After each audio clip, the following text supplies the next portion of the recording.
Yes, good afternoon, everyone. Yeah, start the recording also. Yes, good afternoon, everyone. Am I audible? मुझे बताइएगा आपकी आवाज़ सुन पा रहे हैं. We'll start in 1 minute. 1 minute में हम लोग शुरू कर देंगे अभी सारी चीज़ों को.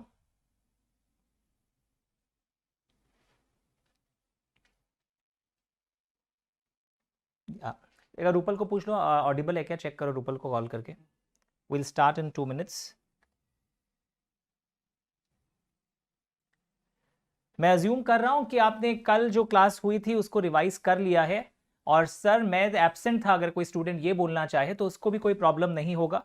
Even those who have missed yesterday they will be able to understand everything. Full page towards me once.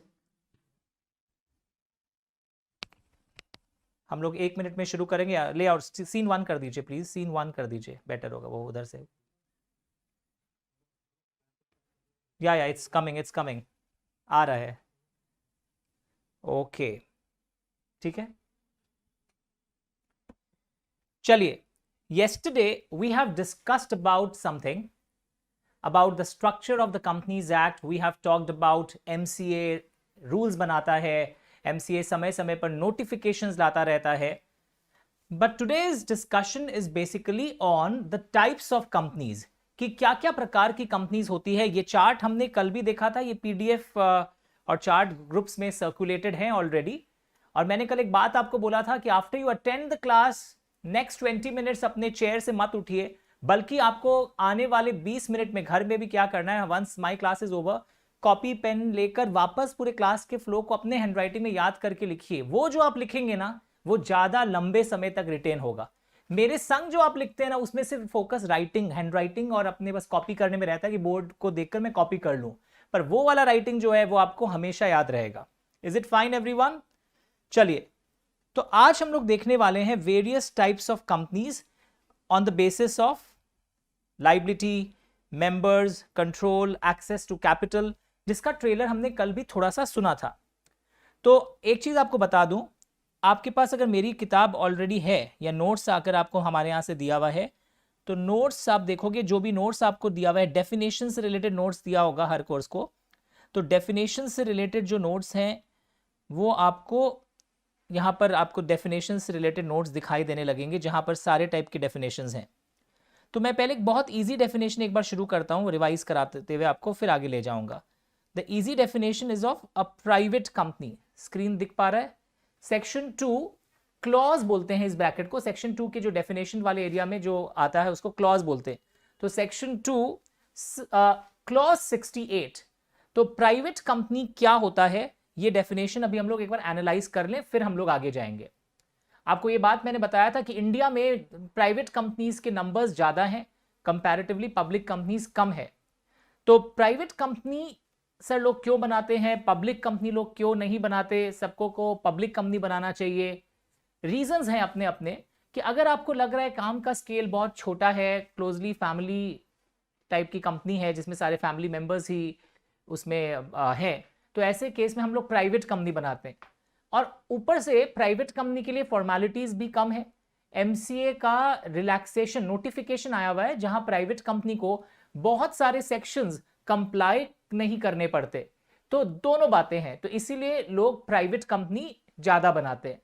तो प्राइवेट कंपनी क्या कंपनी है जिसके आर्टिकल्स ऑफ एसोसिएशन, मैंने आपको कल बताया था कि रूल्स एंड रेगुलेशंस होते हैं फॉर इंटरनल मैनेजमेंट. तो प्राइवेट कंपनी एक ऐसी कंपनी है जिसके आर्टिकल्स ऑफ एसोसिएशन में, याद रखना, जिसके आर्टिकल्स ऑफ एसोसिएशन में 3 बातें लिखी हुई होंगी, उनको हम प्राइवेट कंपनी बोलते हैं. और वो 3 बातें जो हैं वो भी बहुत फेमस है, आपने पक्का सुना होगा स्कूल कॉलेज में. शेयर्स पर रेस्ट्रिक्शन है ट्रांसफर्स पर. मैंने प्रोहिबिशन नहीं बोला, पूरा ट्रांसफर करना मना नहीं है, कुछ पाबंदियां हम लगा सकते हैं. शेयर ट्रांसफर करने के पहले कुछ कुछ पाबंदियां हम लगा सकते हैं कि आप बाहर वाले को शेयर्स देने के पहले कंपनी के अंदर जो है उनको दीजिए. सेकेंडली, यहां पर maximum number of share holders 200 होगा, और 200 काउंट करते वक्त कुछ कुछ टाइप के लोग काउंट नहीं होते हैं, हम लोग देख लेंगे. एंड थर्डली, यहां पर आपकी private company public issue of securities नहीं कर सकती. शेयर्स पब्लिक को आप प्रोस्पेक्टस के थ्रू इशू नहीं कर सकते, अपने अंदर जो देना है आप दीजिए। तो ये 3 चीजें अगर हैं तो आपकी कंपनी प्राइवेट कंपनी मानी जाती है। Very easy definition. तो look at the screens. Section 2 clause 68 ये बुक में है, एक बार मार्क कर लो कि ये डेफिनेशन हो रहा है, फिर मैं आपको पीपीटी से दिखा दूंगा बिकॉज पीपीटी मैंने सर्कुलेट किया है। पहले है ना एक कॉन्सेप्ट था कि प्राइवेट कंपनी की paid up capital minimum 1 lakh होनी चाहिए।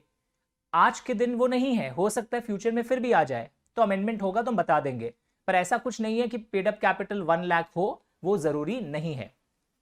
एंड अपने आर्टिकल्स ऑफ एसोसिएशन के थ्रू, एओए बोलते हैं, एओए के थ्रू 3 बातों का यहां ध्यान रखने बोला जाता है। वो 3 बातें क्या क्या हैं? रेस्ट्रिक्ट करती है right to transfer shares. Restrict is the word which you have to use. Prohibit मत लिखना, क्योंकि शेयर ट्रांसफर प्रोहिबिटेड नहीं है, रेस्ट्रिक्टेड है। प्रोहिबिट का मतलब तो आप फिर कर ही नहीं सकते हो, बट यहां वर्ड क्या है? रेस्ट्रिक्टेड। मैक्सिमम मेंबर्स, यहां पर जो मैक्सिमम मेंबर्स होंगे वो कितने हैं? मैक्सिमम मेंबर्स, मैक्सिमम मेंबर्स यहां पर 200 हैं। अंडरस्टूड? और फिर लिखा है उस लाइन के बाद प्रोवाइडेड, यानी कि प्रोवाइडेड जब वर्ड आता है लॉ में, मैंने आपको हमेशा बताया था बेयर एक्ट के लैंग्वेज से पढ़ना चाहिए। ये ऊपर वाले का एक्सेप्शन है कि यहां पर बोला जा रहा है कि कुछ कुछ लोग इसमें 200 की गिनती में नहीं आएंगे। तो व्हेन आई से कि कुछ कुछ लोग 200 की गिनती में नहीं आएंगे, इसका मतलब जानते हैं आप? जानते हैं कि सपोज एग्जाम में आएगा एक्स प्राइवेट लिमिटेड में 250 मेंबर्स है, तो 250 मेंबर्स देखकर आप भावुक हो जाएंगे, 200 के ऊपर चला गया।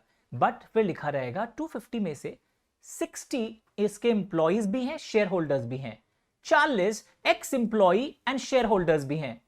तो ये सब है ना माइनस हो जाते हैं, जो एम्प्लॉई मेंबर्स हैं, एक्स एम्प्लॉई मेंबर्स हैं। फिर कुछ लोग ज्वाइंटली होल्ड करते हैं, तो ज्वाइंट शेयर होल्डर्स अगर हैं, सपोज 2 लोग हैं, तो उनको 1 माना जाएगा, तो joint share holders are counted as 1।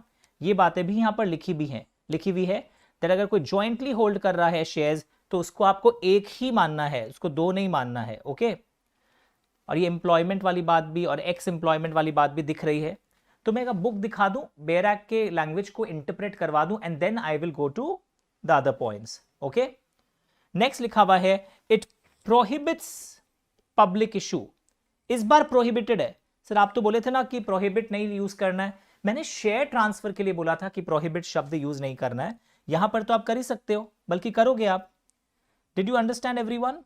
तो ये देखिए, अब हम लोग इसी डेफिनेशन को थोड़ा अच्छे तरीके से एनालाइज करते हैं पीपीटी के थ्रू, जो आपको ऑफ कोर्स बेटर पसंद आता है, याद हो जाता है कि ये है प्राइवेट कंपनी की बातें जो हमने अभी बेयर एक्ट के लैंग्वेज को देखा था। तो इसलिए आपको नोट्स बनाने का एफर्ट बहुत कम हो जाएगा, बिकॉज मैं आपके लिए पीपीटी आपको मेल भी करवा दूंगा, और जो मोबाइल ऐप से कर रहे हैं उनके ऑलरेडी कोर्स में एडेड है। सो प्राइवेट कंपनी एक ऐसी कंपनी है जिसके आर्टिकल्स में कितनी बातें हैं? 3। ओके? और इस 3 बातों को याद करने का एक तरीका होता है, एंड वो तरीका कई बार ऐसा यूज हो सकता है, टीएमसी नहीं, तृणमूल कांग्रेस में, कलकत्ता के पॉलिटिकल पार्टी की बात नहीं कर रहा हूं। पी यानी कि ट्रांसफर ऑफ शेयर्स पर, मेरे संग संग बोलो वरना बाहर आ जाऊंगा। ट्रांसफर ऑफ शेयर्स पर रेस्ट्रिक्शन है, रेस्ट्रिक्शन, प्रोहिबिशन नहीं। मेरी एक्टिंग किया करो ताकि आपको वर्ड्स पर कमांड आए। मैक्सिमम डिबेंचर होल्डर्स नहीं बोला, मेंबर्स, शेयर होल्डर्स जिनका नाम रजिस्टर ऑफ मेंबर्स पे आता है। मैक्सिमम मेंबर्स 200 हैं, और 200 को काउंट करने के समय क्या क्या एक्सक्लूड होता है और क्या ट्रीटमेंट होता है वो लिखा हुआ है। टीएमपी याद रहेगा shortcut, and it prohibits public issue of securities. तो जहां आपके बुक्स में खुलवाया था मैंने आपको, ये सेक्शन 2 क्लॉज 68, वहां लिख लेना, बुक में लिख लेना। जिनके पास बुक है, जिनके पास बुक नहीं है वहां ऐसे लिख देना, we did section 2 clause 68 that MCA notification gives lot of relaxations to private company। MCA का जो नोटिफिकेशन है वो बहुत सारे रिलैक्सेशंस देता है प्राइवेट कंपनी को। MCA relaxation gives lot of notifications to private company, ये आप लिख लीजिएगा। Okay everyone? तो ये चीज जरूरी है आपको कि आर्टिकल्स की बातों को आप रेफर करते हुए समझाएंगे। तो जो लोग की इंग्लिश वीक है वो हमेशा इन हिंदी डायलॉग्स को, और रिवीजन लिंक्स में भी मैं हिंदी इंग्लिश मिक्स करके भेजूंगा, that articles are containing 3 restrictive provisions, तब आपकी कंपनी प्राइवेट कंपनी होती है। तुम तो बचपन से पता है क्या सीखते हुए आए हो, प्राइवेट कंपनी वो कंपनी है जिसके नाम पर एंड में प्राइवेट लिमिटेड हो। हाँ, नाम के एंड में प्राइवेट लिमिटेड होता है, बट सिर्फ उसको देखकर आप नहीं डिसाइड करते, क्योंकि अगर आपकी प्राइवेट कंपनी इन तीनों चीज में से किसी एक का भी उल्लंघन कर रही है तब वो प्राइवेट कंपनी का फिर फायदा नहीं उठा पाएगी। Is it okay? तो इस डेफिनेशन के बाद हम लोग एक नेक्स्ट डेफिनेशन में पहले जाएंगे, that is the next definition would be holding and subsidiary company would be our next line of attack. Section 2 clause 87, section 2 clause number 87, our next discussion would be section 2 clause 87। उसमें आ जाइएगा एक बार, section 2 clause 87 पर आ जाइएगा। तो एक मैं दोनों angle से चल रहा हूं, मैं आपके बुक्स में भी, अच्छा बुक्स में जिनके पास बुक्स है, did they write this lot of relaxations? Book में भी लिखते चलो, और वहां लिखना PPT to be referred, book में लिखते चलोगे आप। नाउ सेक्शन 2 क्लॉज 87, बुक या नोट जो भी आपके पास अभी है, कि सब्सिडरी कंपनी का क्या मतलब होता है। What do you understand by the word subsidiary company? Subsidiary company से आप क्या समझते हैं? मेरी बात ध्यान से देखना। एक शब्द यूज किया है मैंने होल्डिंग कंपनी, और एक शब्द मैंने यूज किया है सब्सिडरी कंपनी। तो एक कंपनी, मेरी हिंदी में एक बात ध्यान से सुनो, एक कंपनी, मैं ऊपर हूं सपोज, नीचे वाले कंपनी में जब होल्ड करे मोर than 50% of the voting power, मैं ब्राउन लिमिटेड हूं ना, ब्राउन है आज, ठीक है, मैं मोर देन 50%, मैं मोर than 50% of the voting power hold कर रहा हूं। ट्राई टू अंडरस्टैंड, मैं अगर मोर than 50% of the voting power hold कर रहा हूं तो मैं हो गया हूं होल्डिंग कंपनी, और जिस कंपनी में होल्ड कर रहा हूं वो मेरी सब्सिडरी। एक तरीका ये है। और मतलब अथवा या मैं एक कंपनी हूं, मेरा और उसके संग कोई अग्रीमेंट हुआ है, एंड उस अग्रीमेंट के कारण आई एम कंट्रोलिंग, इंग्लिश ध्यान से सुनना, the composition of board of directors of another company. I am controlling the composition of board of directors. इसका क्या मतलब है? आई कैन अपॉइंट, गोदी करके मैं वहां डायरेक्टर्स को बैठा सकता हूं, अरे ऐसे बोल रहा हूं, I can appoint majority directors on that company, I can remove majority directors of that company. तो होल्डिंग एंड सब्सिडरी के दो तरीके आपने सुने, तो उन्हीं के बारे में हम लोग फिर से यहां देखते हैं। होल्डिंग कंपनी कंट्रोल्स, ये वर्ड्स आंसर्स में आने चाहिए, मैं बता रहा हूं आपको। इट कंट्रोल्स, पूरा वर्ड देखो ध्यान से, it is controlling the composition of board. ये वर्ड्स देखो ध्यान से, स्टूडेंट्स बोलते हैं हम अपने वर्ड्स में लिख दे, मैं फ्रीडम नहीं दूंगा, क्योंकि लोग पता है क्या लिख के आते हैं, इट कंट्रोल्स के जगह लिख देते हैं इट हैंडल्स। वाह वाह वाह, देखो पूरा काया पलट दिया। तो मैंने अपने करियर के इन 20-21 सालों में देखा है, when we check the papers, कि students write when one company handles that another company, what is this, फिर बोलते हो अपने वर्ड्स में लिख रहे हो। Controlling the composition of BOD, ये लिखना जरूरी है। और नीचे फिर समझाया गया है कॉम्पोजिशन ऑफ बीओडी का मतलब, यहां पे इन्होंने समझाया है क्लॉज बी में, दैट बाय इट्स इच्छा, डिस्क्रिशन, इट कैन अपॉइंट और रिमूव ऑल और majority directors of that company, जो मैं आपको बोल रहा था। तो जिनके पास नोट्स है वो मार्क भी कर रहे हैं। नेक्स्ट देखोगे, it is controlling more than half of the total voting power, जैसा मैंने आपको बोला, मोर than 50% of the voting power of that company वो होल्ड कर रहे हैं, मोर than 50% of the voting power. Okay, खुद कर रहे हैं, लैंग्वेज ध्यान से देखना, या तो वो खुद कर रहे हैं, या वो खुद नहीं कर पा रहे तो कैसे कर रहे हैं सर, या अपनी सब्सिडरी कंपनीज की सहायता से कर रहे हैं। वापस ध्यान से देखो, या तो मोर than 50% of the voting power वो खुद कर रहे हैं, और at its on its own, अलग अलग इंक है ना, मैंने आपको बोला था कलरफुल पेन्स लेके आइए लॉ क्लास में, या अपने सब्सिडरी कंपनी की सहायता से कर रहे हैं। ये जो लाइन है ये अभी मैं आपको दिखाऊंगा एग्जांपल के थ्रू। तो did you understand this everyone? तो इन दोनों में से, तीनों में से जो भी तरीका हो, उस तरीके से हम लोग होल्डिंग सब्सिडरी का रिश्ता मानते हैं कि बना है। सर ये और कोई तरीका है इसको समझने का? यस, मैं आपको दिखाऊंगा वो चार्ट, वो डायग्राम आपको अभी दिखाता हूं बेसिक के अंदर। यस, लेआउट, यस दिख रहा है। If any one of the three happens then the holding subsidiary relationship comes into picture. आपने वहां मार्क किया था ना कंट्रोल्स, एक संग संग में लिपसिंग कर लीजिए घर में भी, controls the affairs of the company लिख के नहीं आ सकते आप, it controls the composition of BOD, क्योंकि उसका एक अलग मीनिंग है कि at its discretion it can appoint और, यस बोलो बोलो बोलो, remove majority directors. Very good. तो लिखा हुआ है ध्यान से, If one company holds more than 50% of the total voting power on its own or along with its subsidiary, जो भी हमने सीखा, it controls the composition of BOD. Very good. और चेन होल्डिंग, इसका मतलब है ए सपोज होल्डिंग कंपनी है B का, ठीक है, बी है होल्डिंग सी का, तो माना जाएगा C is also a subsidiary of A limited. Is it okay? Sorry मैं कहीं और चला गया हूं, अभी पीपीटी चेंज हो गई. तो ये भी किसका सब्सिडियरी माना जाएगा? ये भी सब्सिडियरी माना जाएगा फिर ए का. C limited is a subsidiary of A limited. पक्का एवरीवन? तो होल्डिंग सब्सिडियरी संग संग में याद हो गया है that if any one of these happens when one company controls the composition of BOD, when one company is holding more than 50% of the total voting power. So ये सारी चीजें तो मेरे पहले पढ़ी हुई है, रुकिए नई चीजें भी आने वाली है, पेशेंस रखिए, new things will also come into picture. Now look here, look at this question everyone. A Limited, वो जो लाइन था ना, who at its own, on its own or along with its subsidiaries, through its subsidiary भी अगर वो hold करे, अरे वो लाइन जो बेयर एक्ट में हम लोग देखे थे अभी अभी, उससे रिलेटेड कुछ पढ़ रहे हैं अभी. यहां पे लिखा हुआ है, देखोगे आप, A limited is a holding company of B limited and C limited. This is given in question. PPT आपको दिया हुआ है, फुल पेज करो एक बार, बच्चे कॉपी कर लेंगे, फोटो उतार लेंगे अगर उनके पास ये नहीं है तो. ये पूरा क्वेश्चन है जो आपको एग्जाम में 5 मार्क्स के लिए आया हुआ है. In all the courses the same question has been asked, CA, CMA, CS.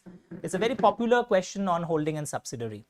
तो जिनके पास नहीं है वो इमेज भी ले सकते हैं, जिनके पास नहीं है ध्यान से देख लो प्लीज.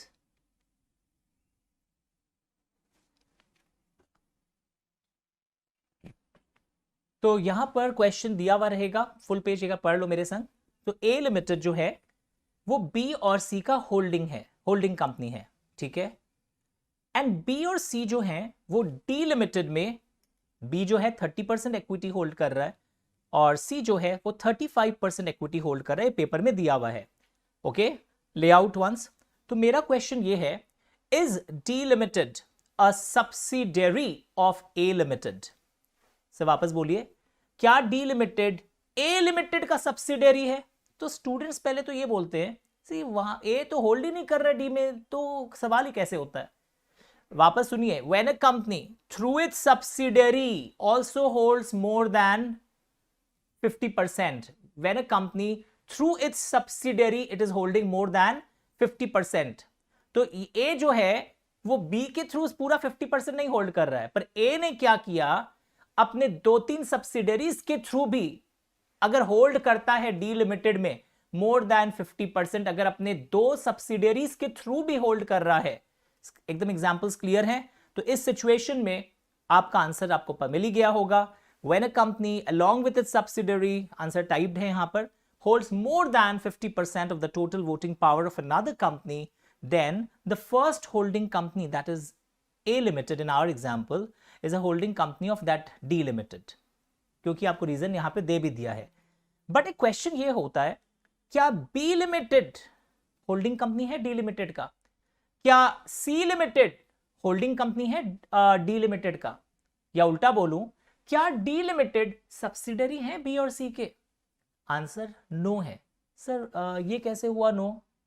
देखो ध्यान से सुनो मेरी बात.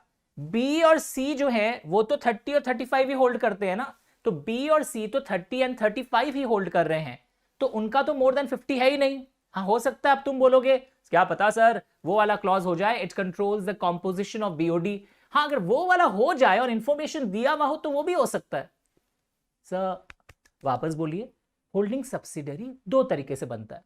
तो स्टूडेंट्स यूजुअली क्या करते हैं, वो सिर्फ पहला तरीका देखते हैं, that is holds more than 50% of the voting power खुद या सब्सिडियरी के थ्रू. पर अगर मैं क्वेश्चन को चेंज करके कुछ अलग इंफॉर्मेशन डाल देता, ये होल्डिंग तो मेरी 49% ही है, पर मेरा उनके संग अग्रीमेंट है दैट आई विल अपॉइंट और रिमूव मेजॉरिटी डायरेक्टर्स, तब मैं किस लाइन के अंदर फंस जाता? जल्दी बोलो. Controls the affairs of the company नहीं बोलोगे, बार बार बोलो, controls the composition of BOD. तो उस हो जाता तो, पर हमारे इंफॉर्मेशन में ऐसा कोई नहीं दिया हुआ है, कुछ नहीं दिया हुआ है. तो याद रखना, डी लिमिटेड बी लिमिटेड का तो नहीं होगा क्योंकि मोर देन 50 नहीं हो रहा है. डी लिमिटेड सी लिमिटेड का भी सब्सिडियरी नहीं होगा, but D limited A limited का सब्सिडियरी हो गया. कैसे हो गया?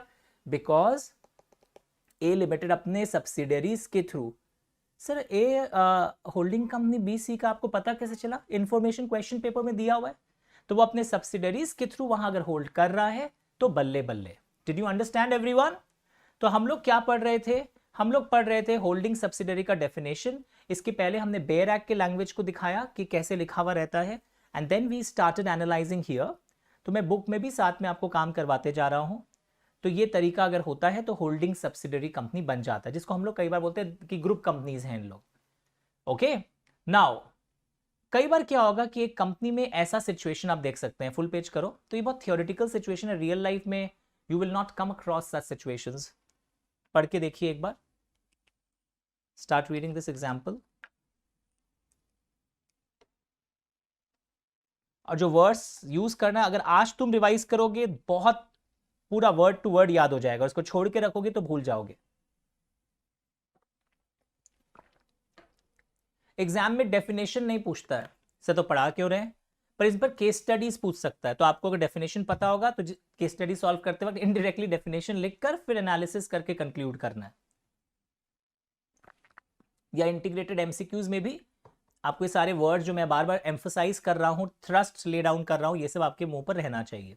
तो ये बहुत टिपिकल सिचुएशन है कि इसकी दो होल्डिंग कंपनीज है। पक्का everyone?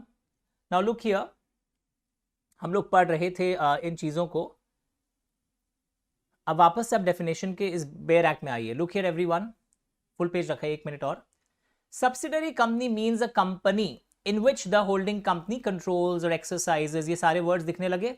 It means a company, तो ये जो वर्ड है ना कंपनी, तो मैंने आपको कभी लाइफ में बताया होगा लेआउट, या आपने मेरे से सुना होगा कि कंपनी का शब्द का मतलब होता है नॉर्मली कि जो कंपनीज एक्ट के अंदर रजिस्टर हुई हुई हो वो होती है कंपनी। यही सुना आपने कि कंपनी का मतलब होता है जो कंपनीज एक्ट के अंदर रजिस्टर हुई हुई होती है, उसे हम बोलते हैं कंपनी। तो आपको लगेगा सब्सिडरी कंपनी इंडियन कंपनी है जिसमें एक होल्डिंग कंपनी ऐसा ऐसा होल्ड कर रही है, सही बात है। बट ध्यान से देखना जो मैं बताना चाहूंगा, यहां पर एक चीज लिखा हुआ है, the expression company includes body corporate, यानी कि यहां पर इवन लिख लेना, इवन फॉरेन सब्सिडरीज, यानी कि आपकी कोई फॉरेन कंपनी में सब्सिडरीज है वो भी कवर हो जाएंगे। ओके, यानी कि यहां इस क्लॉज के लिए डेफिनेशन थोड़ा सा अलग है। Full page, even foreign subsidiaries are covered here, sorry, so even foreign subsidiaries are covered here से पता कैसे चला आपको? मैं कंपनी शब्द का मीनिंग नहीं चेंज कर रहा हूं, मैं आज भी बोल रहा हूं नॉर्मली कंपनी का मतलब जो कंपनीज एक्ट के अंदर कंपनी है, बट इस क्लॉज के लिए क्योंकि हम लोग लॉ में बहुत एनालाइज करते हैं, लॉ में कई बार एक पर्टिकुलर क्लॉज के लिए भी डेफिनेशन अलग हो जाती है, तो लिखा हुआ है clearly the word company includes body corporate, do remember this. पक्का एवरीवन? सो होल्डिंग कंपनी, सब्सिडरी कंपनी, अब विश्वास नहीं मानोगे, फाइनल लेवल तक ये सारे डेफिनेशंस आपको फिर से पता होना चाहिए। रीजन क्योंकि इसके जो इंपैक्ट होते हैं वो आपके कई बड़े बड़े सेक्शंस के अंदर भी आते हैं। लेआउट प्लीज, ये मैक्सिमम 2 लेयर्स ऑफ सब्सिडरी वाली हम लोग बात अगले क्लास में देखेंगे, इसमें क्या कुछ ज्ञान आपको मिलेगा सुनने को, वेरी इंटरेस्टिंग थिंग, ये हम लोग फिर से देखेंगे थोड़ी देर बाद। This is very important. Now holding subsidiary का डेफिनेशन हम लोग पढ़ रहे थे, वो हो गया। उसके बाद एक इंपॉर्टेंट चीज, वापस से हम पब्लिक कंपनी के डेफिनेशन में चलते हैं। Will go to the definition of a public company, section 2 clause 71 से। सारे नंबर्स याद करने हैं क्या? 68 71 नहीं, सेक्शन 2 में है डेफिनेशंस, इतना करने से चलेगा आपको। और डेफिनेशन बहुत अच्छा दिया है, public company means a company which is not a private company. Public company is a company which is not a private company. इसका मतलब क्या है? Can anyone tell me in the chat box what is the meaning of this line? कोई बताएगा मुझे? Public company is a company which is not a private company, क्या समझते हैं आप इस लाइन से? मैं वेट करता हूं 1 minute. Public company is a company which is not a private company. What do you understand by this line? Try please. जिसके आर्टिकल्स ऑफ एसोसिएशन में वो तीनों में से एक भी रेस्ट्रिक्शन नहीं हो। Very good. And it has a paid up capital as may be prescribed. पहले 5 लाख हुआ करता था, फिर हट गया है, भविष्य में कभी आएगा तो एक पॉपअप आपके पास चला जाएगा। ऐसी कोई मिनिमम पेड अप कैपिटल की रिक्वायरमेंट नहीं है। Okay everyone? और तुम ये बताओ पब्लिक कंपनी के एंड में क्या लिखते हैं? सर लिमिटेड, ये सबको पता था। नाउ इधर पे आप एक चीज देखोगे, बहुत इंटरेस्टिंग चीज है एक ठो। अच्छा यहां बना देता हूं, लुक एट दिस एवरीवन। एक कंपनी है एक्स लिमिटेड, ओके, और एक कंपनी है Y limited, Y private limited, okay. Now ये जो है ये होल्डिंग कंपनी है, ये सब्सिडरी कंपनी है, प्लीज ड्रॉ कर लीजिए आप लोग भी।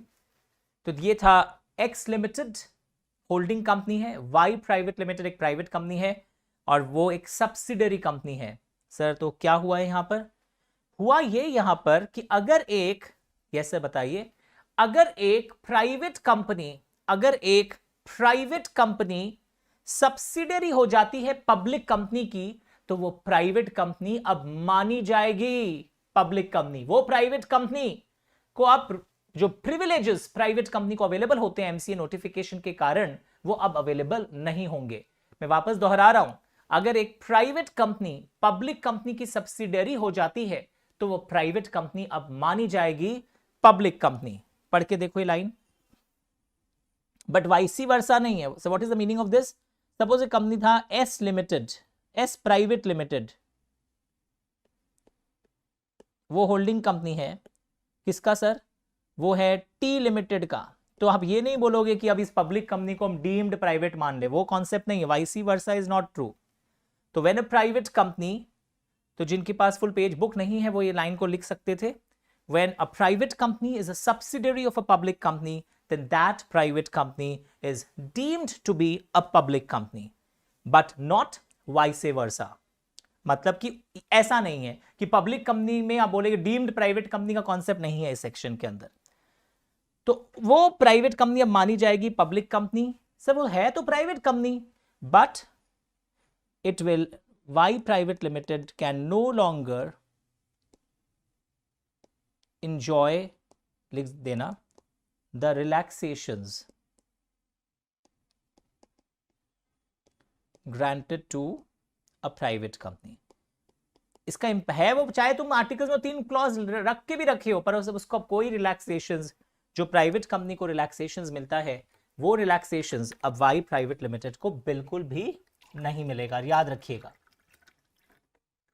वो रिलैक्सेशंस अब वाई प्राइवेट लिमिटेड को बिल्कुल भी नहीं मिलने वाला है। Is it fine everyone? पक्का? तो ये पूरा पिक्चर आपको क्लियर हो गया।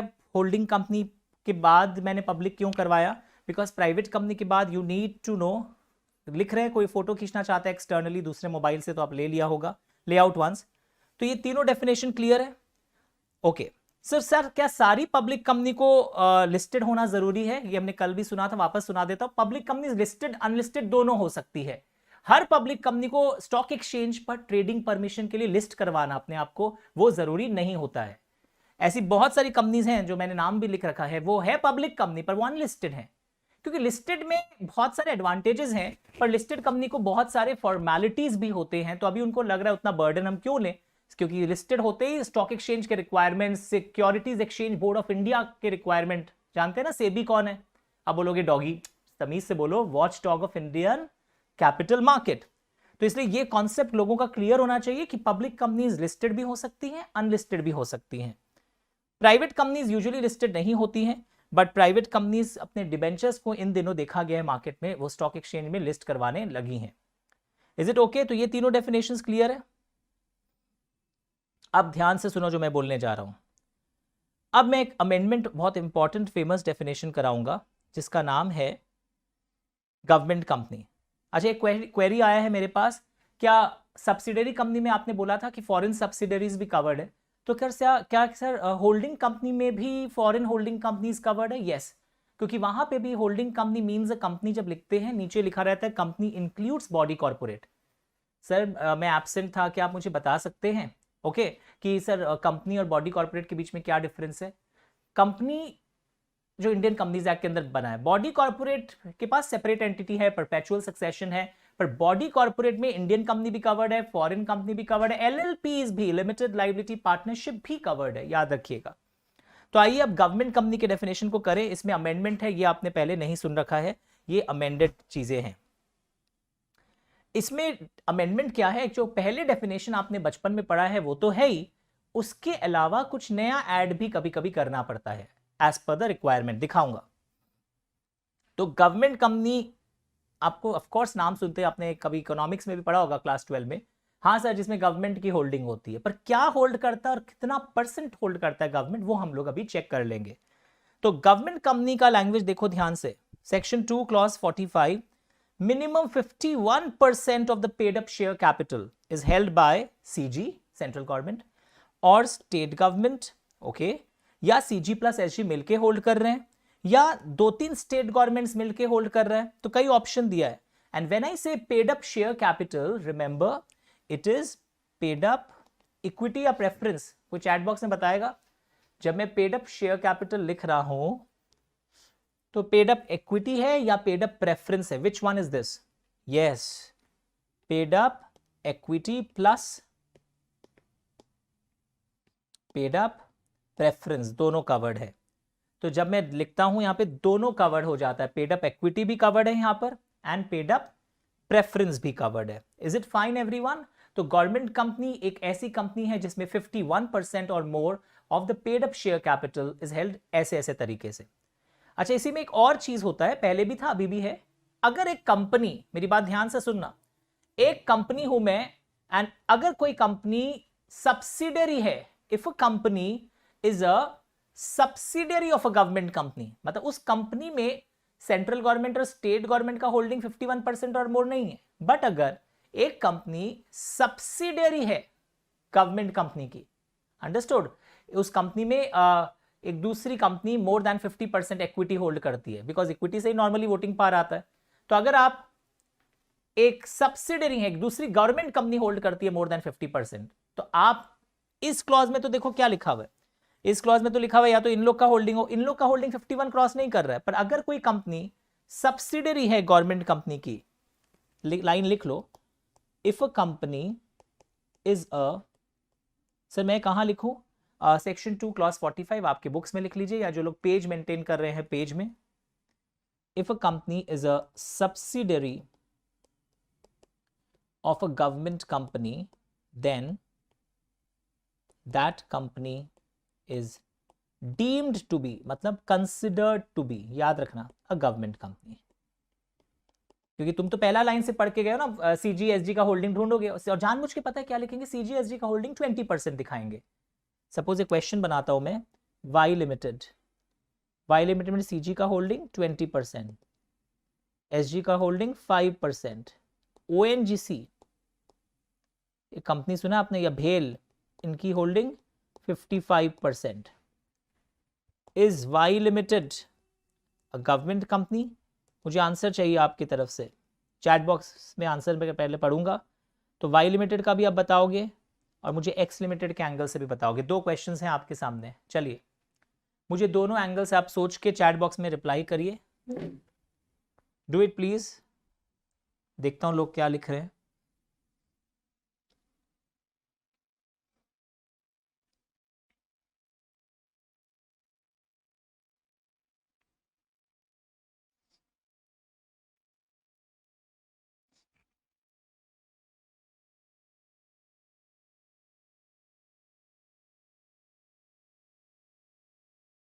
जल्दी,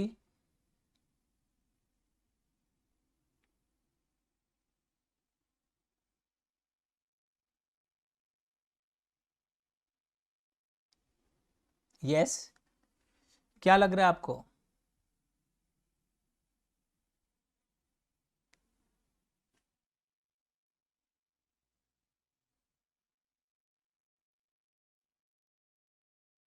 टेल मी, इस क्वेश्चन को पढ़कर क्या लगा आपको?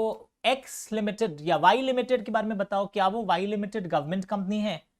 क्या एक्स लिमिटेड गवर्नमेंट कंपनी है? एक्स लिमिटेड का तो पीपीटी बना हुआ है और वाई लिमिटेड का मैंने लिख दिया था। Is Y limited a government company? Tell me, is X limited a government company? मुझे बताइए। देखो वाई लिमिटेड के केस में यस हो जाएगा, बहुत सिंपल है। एक्स भी क्या लग रहा है आपको? मैं वेट कर रहा हूं, एक्स के बारे में बताइए, एक्स के केस में क्या लग रहा है? वाई के केस में यस क्यों हो जाएगा वो बताइए? क्योंकि वाई लिमिटेड एक गवर्नमेंट कंपनी की सब्सिडरी होगी, ONGC 55% of suppose voting power भी होल्ड कर रहा है। ऐसा इंफॉर्मेशन दिया रहेगा तो वो होल्डिंग हो गया। एंड अगर कोई कंपनी सब्सिडरी बन जाती है गवर्नमेंट कंपनी की, तो वो government company deem to be तब वो first company deem to be a government company हो जाएगा। Is it okay? X limited का बताइए मुझे, let me know about X limited, anyone in the YouTube पे जो कर रहा हो लाइव क्लास। एक्स लिमिटेड के केस में अब आपको देख के फिर भावुक हो जाओगे आप। कई लोग इसमें फंस जाते हैं, वो क्या करते हैं, टेंडेंसी ये सारा ऐड करने चले जाते हैं।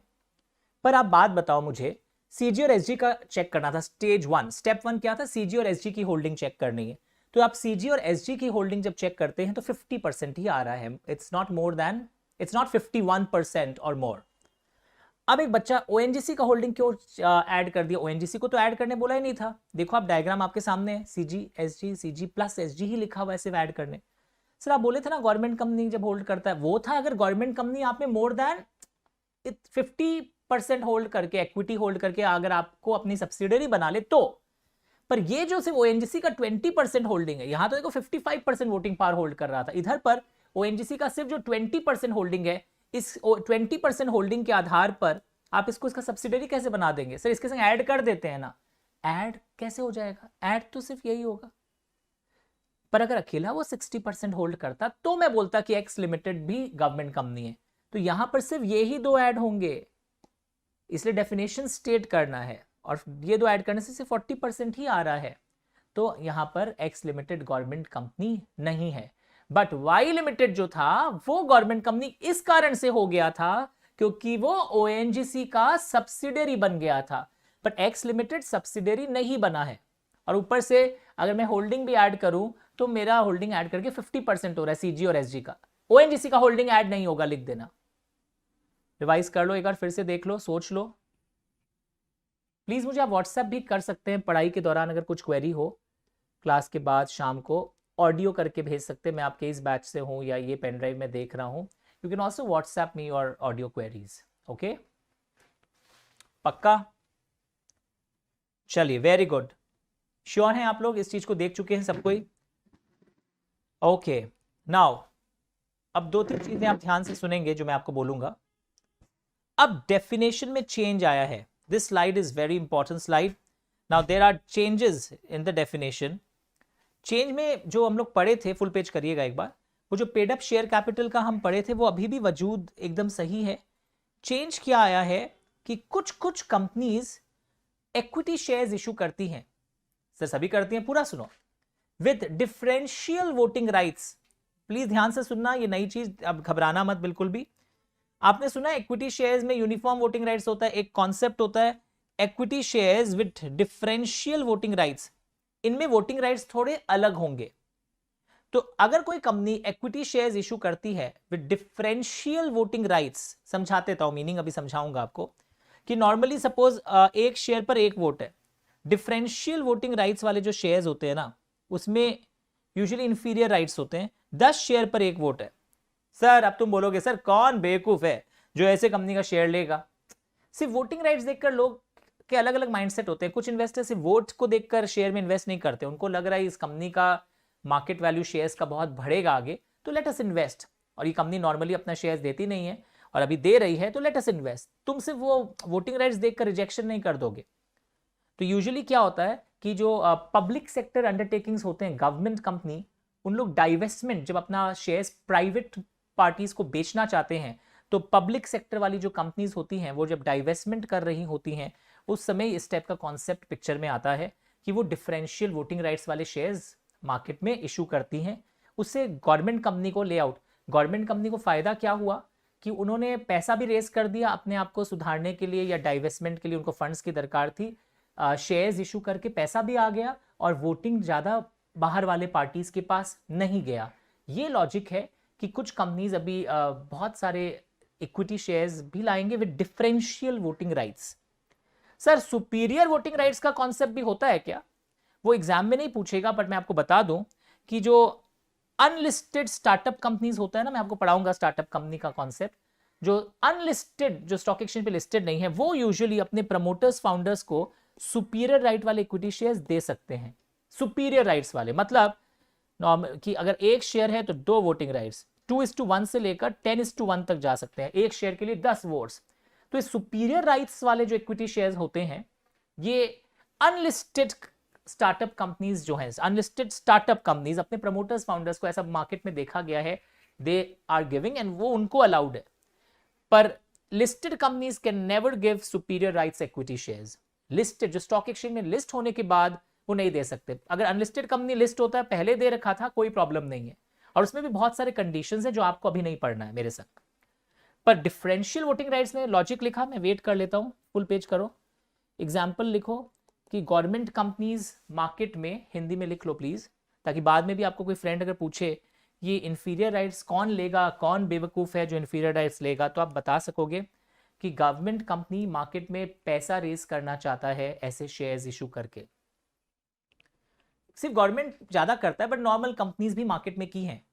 2006-7 में भी बड़ी बड़ी कंपनीज लाइक पैंटलून्स, जिसमें शॉपिंग करते हो आप जाके, पैंटलून्स रिटेल, गुजरात एनआरई, ऐसी बड़ी बड़ी कंपनीज ने ऐसा इशू किया। इससे फायदा उनको क्या, उनको तो फंड्स की दरकार है, कुछ लोगों को पास सरप्लस फंड्स पड़ा, उनको लगाना है, और उनको कंपनी में ग्रोथ दिख रहा है, वो लगा दिए। और हमारे लिए हमारा उद्देश्य क्या है कि बाहर वालों पे हम ज्यादा अपना वोटिंग डाइल्यूट ना करें, कंट्रोल डाइल्यूट ना करें, तो इसलिए उनको इंफीरियर वोटिंग राइट्स दे दिए। सर ये बैकग्राउंड इतना हम लोग को क्यों दे रहा है? बेटर कॉन्सेप्ट्स के लिए, ताकि आप सिर्फ रटो नहीं, समझ के जाओ। क्योंकि अब क्या आ गया है कि अगर आपकी कंपनी ने, ट्राई टू अंडरस्टैंड, चेंज किया है। गवर्नमेंट कंपनी का डेफिनेशन आज भी पहले वाला यूज होता है, मैंने दोनों दिखाया है, केस ए और केस बी। केस ए जो से पहले था।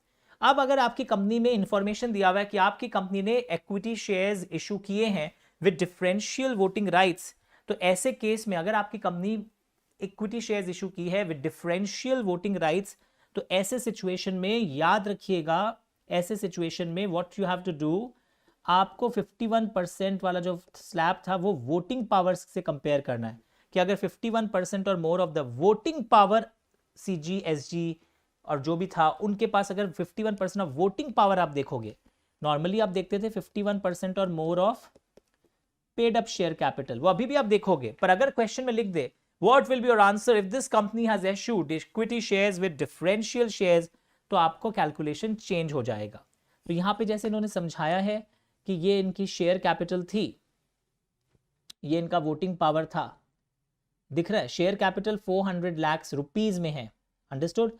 तो नंबर ऑफ शेयर्स कितने रहे होंगे, 40 lakh number of shares, multiplied by ₹10 करोगे तब ना 400 वो आ गया। तो 40 लाख शेयर्स में 40 लाख वोट्स था इनके पास। और सपोज आपकी कंपनी ने इक्विटी शेयर्स डिफरेंशियल राइट्स किया ही नहीं है, तो ये जीरो है। प्रेफरेंस कैपिटल 400 लाख पेपर में दिया हुआ है, तो पेड अप आ गया 800, तो मुझे 51% ऑफ 800 लाख पहले हम लोग देखते थे, अंडरस्टूड एवरीवन। और वो अगर हमारा ज़्यादा हो जा रहा है, तो ऐसे सिचुएशन में हम बोलते थे कि वो गवर्नमेंट कंपनी है।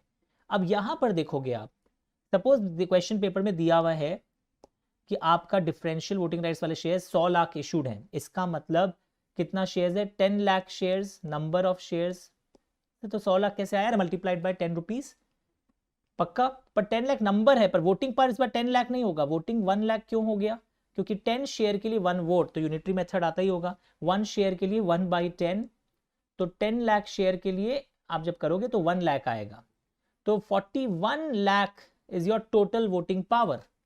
तो मुझे 41 लाख का 51% चेक करना होगा, क्या सीजी के पास या एसजी के पास है क्या। तो ऐसे सिचुएशन में हम फिर बोलेंगे कि वो गवर्नमेंट कंपनी है। तो तुमको एग्जाम में नॉर्मल व पुराना डेफिनेशन लिखना है, और अगर पेपर में केस स्टडी में इंफॉर्मेशन में दिया है कि आपकी कंपनी ने equity shares with differential rights issue किए हैं, जो कि यूजुअली इंफीरियर होते हैं, ओके, लिस्टेड कंपनीज तो हमेशा इंफीरियर ही इशू कर सकता है, उसको अलाउड ही नहीं है सुपीरियर वाला। सर आप पढ़ाए थे ना, वो अनलिस्टेड स्टार्टअप कंपनीज के लिए था, वो भी हर अनलिस्टेड कंपनी के लिए नहीं है। फोटो उतार लो, 2 मिनट रिवाइज कर लो, मैं शांत हूं 2 मिनट, पक्का। और एक चीज और लिख लेना, lot of relaxations to government companies, बहुत सारे सेक्शंस में रिलीफ है गवर्नमेंट कंपनीज के लिए, या उनके लिए कुछ अलग चीज होती है। Lot of relaxations to government companies, ध्यान से देख लो, copy this everyone, start doing it everyone. कल शाम को भी हम लोग मिलेंगे, कल शाम को हम लोग थोड़ा लेट मिलेंगे, 6:15 बजे। तो जो लोग फ्री हो कल 6:15 पर भी, आज के बाद भी मोस्ट प्रॉब्ली क्लास होगी, एक बार ऐप में चेक कर लीजिएगा, नोटिफिकेशंस आ जाएगा। कल 6:15 बजे टारगेट कर रहे हैं हम लोग, कल फिर से 6:15 बजे शाम को।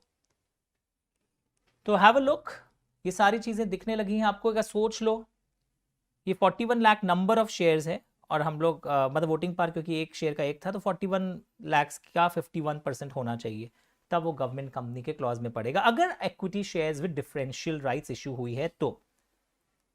पक्का एवरीवन? से तो हमको फाइनली आंसर क्या लिखना है, लेआउट। आंसर में आप दोनों लिखोगे, पहले normal paid up share capital का डेफिनेशन दोगे और फिर आप ये भी समझाओगे। पक्का एवरीवन? सो आज हमने पढ़ा है private company number 1, number 2 public company. उठ जाओ, हरा रहा हूं कैमरा से। Private company, public company, holding subsidiary, foreign holding, foreign subsidiary covered है because the company here includes body corporate. तीसरा, चौथा गवर्नमेंट कंपनी और उसका अमेंडमेंट। अब क्योंकि यहां वर्ड स्टार्टअप आया था, मैं बहुत फ्लो में जा रहा हूं, तो अब मैं यहां पर आपको डेफिनेशन ऑफ स्टार्टअप सिखाना चाहूंगा। तो लेआउट वंस या स्टार्टअप का डेफिनेशन दिखाना चाहता हूं कि स्टार्टअप कंपनी क्या होती है, वरना कई लोग सोच रहे हैं स्टार्टअप कंपनी मतलब बस शुरू हो गई कंपनी, नहीं कंपनी है। नो, स्टार्टअप कंपनी आप क्या बोलेंगे यहां पर, ये हम लोग अभी समझ लेते हैं। एंड व्हाट इज रिटन कि स्टार्टअप कंपनी सुनते ही मन में ख्याल क्या आता है, सर जो टेक्नोलॉजिकली ड्रिवन कंपनी होती है, जहां पर टेक्नोलॉजी का यूज होना बहुत इंपॉर्टेंट क्राइटेरिया है, एंड वो स्टार्टअप का स्टेटस 10 साल तक, इनकॉर्पोरेशन के 10 साल तक वो एंजॉय करती हैं। बहुत सारे रिलैक्सेशंस हैं स्टार्टअप कंपनी में हमारे लॉ के लिए, हर जगह, इनकम टैक्स में, कंपनी लॉ में, एंड जिसका टर्नओवर इन 10 साल में कभी भी 100 करोड़ क्रॉस ना हुआ हो। पहले ये फिगर कुछ और था, चेंज होता रहता है। आज आप 100 करोड़ मेरे से मुंह से सुन रहे हैं, आज मैं रिकॉर्ड कर रहा हूं, हो सकता है आप कुछ दिन बाद जब सुनेंगे तो 150 करोड़ हो जाए। तो समय समय पर वो चेंज होगा, तो एक पॉपअप भेज दूंगा। पर कॉन्सेप्ट समझ में आ रहा है? टेक्नोलॉजिकली ड्रिवन कंपनी हो, प्रोडक्ट या सर्विस कुछ भी देती हो, टेक्नोलॉजिकली ड्रिवन हो, एंड टर्नओवर क्रॉस ना करता हो, कितना क्रॉस ना करता हो, 100 करोड़, और 10 साल तक वो स्टार्टअप का स्टेटस एंजॉय करेंगे। तो कई लोग होशियारी क्या करना चाह रही है, सपोज एक बड़ी कंपनी टेक्नोलॉजी ड्रिवन है, ओके, एंड टर्नओवर उसका 150 करोड़ है, तब वो होशियारी अगर कोई ये सोचे, मैं अब काम करता हूं अपनी कंपनी को 2 कंपनी में स्प्लिट कर देता हूं, और अब टर्नओवर कम आएगा, और मैं बोलूंगा मैं स्टार्टअप हूं क्योंकि मैं टेक्नोलॉजी ड्रिवन हूं, मेरा टर्नओवर क्रॉस नहीं कर रहा है 100 करोड़। ऐसे नहीं, क्योंकि स्प्लिटिंग अप या रिकंस्ट्रक्शन से अगर कोई कंपनी बन जाती है तो वो स्टार्टअप नहीं मानी जाएगी। तब तो हर आदमी यही करना चाहेगा, ओके, हर आदमी मतलब हर कंपनी ही ये करना चाहेगा। और जो स्टार्टअप्स होते हैं यूजुअली आप देखोगे वो एलएलपी के नेचर में होते हैं, या पार्टनरशिप फर्म के नेचर में होते हैं, या प्राइवेट कंपनी के नेचर में होते हैं। स्टार्टअप्स पब्लिक कंपनी के नेचर में नहीं बनता है, ठीक है। तो आइए स्टार्टअप का डेफिनेशन एक बार फिर से देख लें, और जैसा मैंने बोला यहां पर वैसा ही लिखा हुआ है, प्राइवेट लिमिटेड कंपनी के रूप में, फर्म के रूप में, इंडियन एलएलपी के रूप में। अगर पब्लिक कंपनी बनाओगे तो स्टार्टअप नहीं बना जाएगा। स्टार्टअप के ये 3 फॉर्म्स हैं, तो जिनके पास नोट्स नहीं है वो रनिंग नोट्स लिख रहे होंगे या फोटो उतार लेंगे, one side complete the marking. Turnover does not exceed एक अमाउंट जो पीरियोडिकली चेंज होता रहता है, और ये इनोवेशन और ये सब के लिए है। न्यू प्रोडक्ट या नया service which is driven by technology, okay, और 10 इयर्स तक वो एंजॉय करते हैं। ये भी फिगर्स चाहिए, पहले 5 इयर्स था, हो सकता है कुछ दिन बाद 15 साल कर दे गवर्नमेंट। और जो एंटिटीज आपस में टूट करके या कुछ रिकंस्ट्रक्शन से ऑलरेडी एग्जिस्टिंग को अगर आप तोड़ जोड़ के एक नया रूप दे दे और बोले स्टार्टअप है, तो वो स्टार्टअप का स्टेटस एंजॉय नहीं कर पाएगा। Is it fine? Full page करो। तो जिनके पास नहीं है वो एक्सटर्नल मोबाइल से एक बार इस इमेज को उतार लीजिए, ताकि आज ही रिवाइज करोगे। मैं तो बोल रहा हूं क्लास खत्म होने के बाद वहीं बैठे रहोगे और रिवाइज करके ही उठोगे। अब बहुत सीरियस होना पड़ेगा आपको। तो स्टार्टअप कंपनी एक नया चीज आपने आज देखा है, ध्यान से।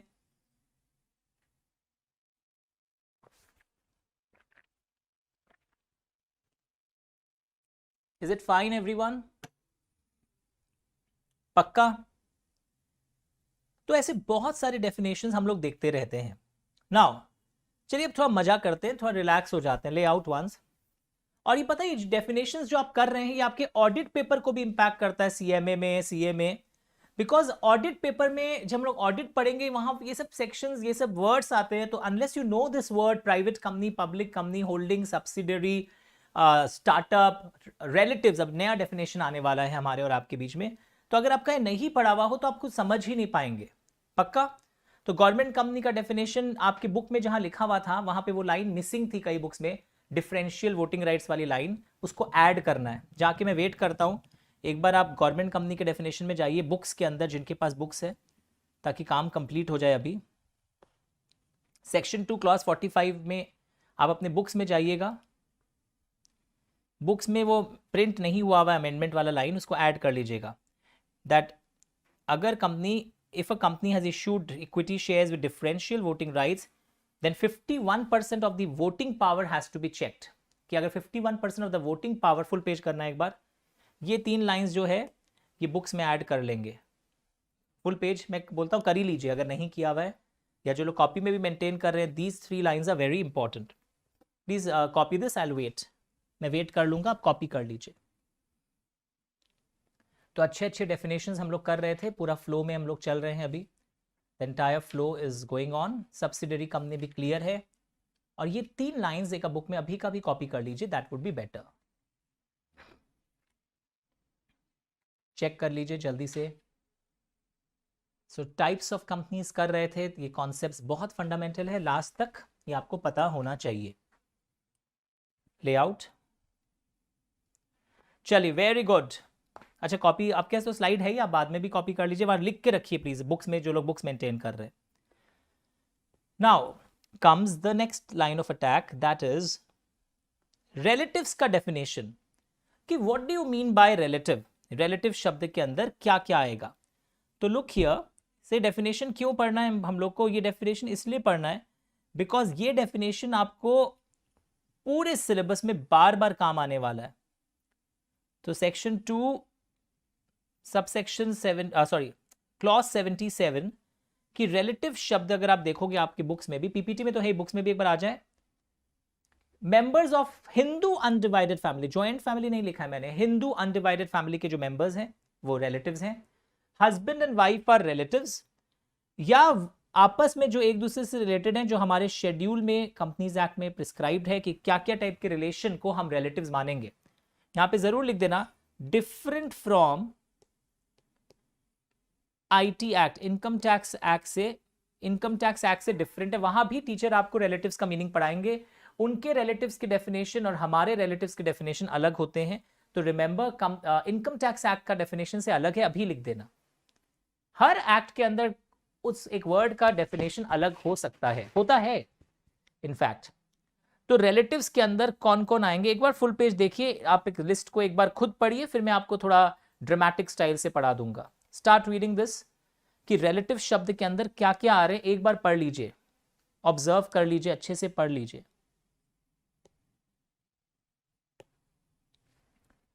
फादर, मदर, सन, daughter, son's wife, daughter's husband, brother, sister और step brother, step sister भी covered है, step son भी covered है। ओके पक्का एवरीवन, देखा आप लोगों ने, अच्छे से देखा, चेक करो।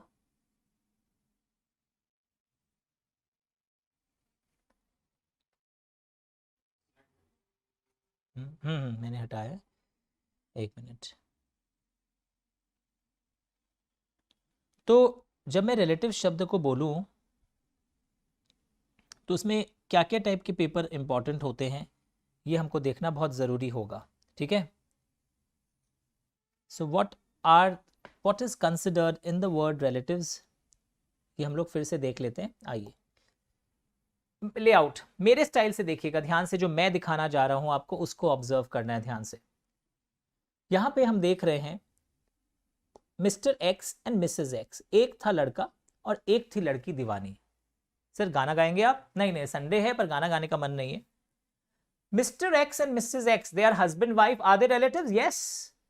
अब सपोज हमको मिस्टर एक्स के रिलेटिव्स का पता लगाना है, ताकि आपको लिस्ट रटना नहीं पड़े, इसमें एक टेक्निक दिखाता हूं।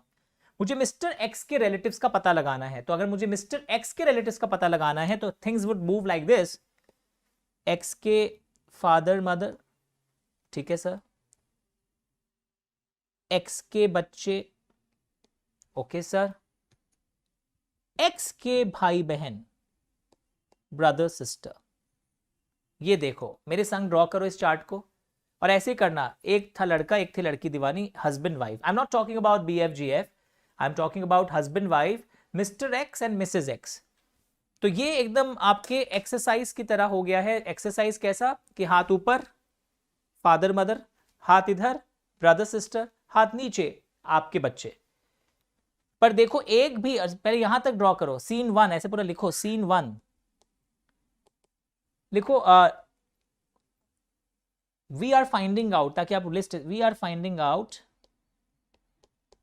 Relatives of Mister X, scene 1 बोल के कॉपी करना। We are finding out relatives of Mister X. अरे उठो गांव वालों, जल्दी लिखो। तो हम रिलेटिव्स ऑफ मिस्टर एक्स पता लगा रहे हैं इस तरीके से। अब यहां देखने वाली बात क्या है, ध्यान से सुनना। हम लोग एक्स, मिस्टर एक्स का रिलेटिव पता लगा रहे हैं। यस सर, वो तो दिखा मुझे। हम लोग मिसेज एक्स का रिलेटिव नहीं कंसिडर कर रहे हैं, मिस्टर एक्स का। तो भाई बहन एक्स के हैं, ओके, माता पिता भी एक्स के हैं। आपके एग्जाम में क्वेश्चन आएगा, क्या वाइफ के फादर मदर आपके रिलेटिव हैं मिस्टर एक्स के? क्या मिसेज एक्स की बहना, एक बात बताओ, मिस्टर एक्स है और मिसेज एक्स है, मिसेज एक्स की सिस्टर मिस्टर एक्स की क्या लगी बताइए? वापस सुनो मेरा question YouTube viewers, Mrs X की बहना मिस्टर एक्स की क्या लगी? क्या लिख रहे हैं आप, जल्दी लिखिए। मिसेज एक्स की बहन मिस्टर एक्स की क्या लगी? भाई क्या लिखता है? एक बच्चा लिख रहा है साली। No no no, don't use that word. Mrs X की बहना सिस्टर इन लॉ लगी, बट कोई रिश्ता नहीं होगा, यानी कि सिस्टर इन लॉ भी कवर्ड नहीं है। Father mother of Mrs X भी कंपनीज एक्ट में कवर्ड नहीं है। Father in law mother in law covered नहीं है। लिस्ट में मैच करो बुक में जो खुलवाया मैंने।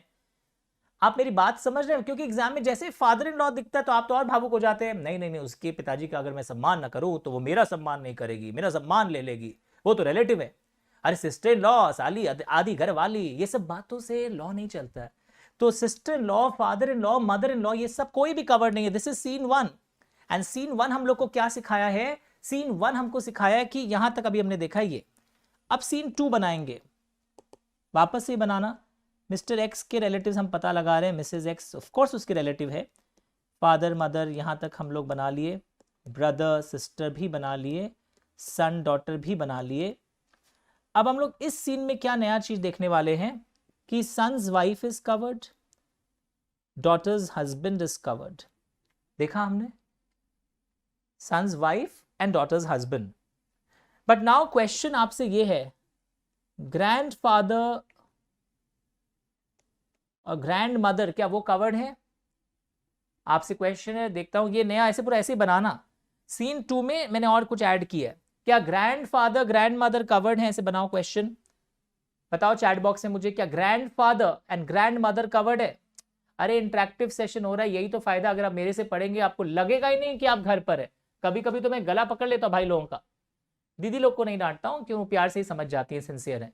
यस, तो क्या grandfather and grand mother covered है? बच्चा भावुक हो गया, वो नहीं होते तो वो नहीं होते और हम भी नहीं होते। अरे यार यहां पर नहीं कवर्ड है, ये सिर्फ एक जनरेशन ऊपर और एक जनरेशन नीचे जा रहा है। ग्रैंड चिल्ड्रन भी कवर्ड नहीं है, वैसे रिलेटिव हैं पर ग्रैंड चिल्ड्रन भी चार्ट में कवर्ड नहीं है, याद रखिएगा। Okay, brother and sisters children ये भी कवर्ड नहीं है, दीज आर नॉट कवर्ड का लिस्ट। और जानबूझकर एग्जाम में इन पर ही केस स्टडी देकर आपको फंसा देता है। तो grandfather not covered, grand mother not covered, लिख लिया होगा full page. Brother and sisters children not covered, ये ऑब्जर्वेशंस लिखो। इन लॉज नॉट कवर्ड, तो मिस्टर एक्स के रिलेटिव्स में बता रहा था, brother and sisters children not covered, copy कर लेना। Grandfather grand mother not covered, grand children नहीं covered, brother and sisters children not covered. तुम्हारी बहन का जो बच्चा है वो तुमको क्या बुलाता है बताओ? कंस मामा ना, याद रखना। तो तुम कवर्ड नहीं हो। ओके, ये चार्ट किस एंगल से बना है वो भी बता दूंगा आपको। तो पहले कॉपी करो, कौन कौन से रिश्ते कवर्ड नहीं हैं, इसको अच्छे से कॉपी कर लीजिए। Which relations are not covered, please copy this, please copy कर लीजिए।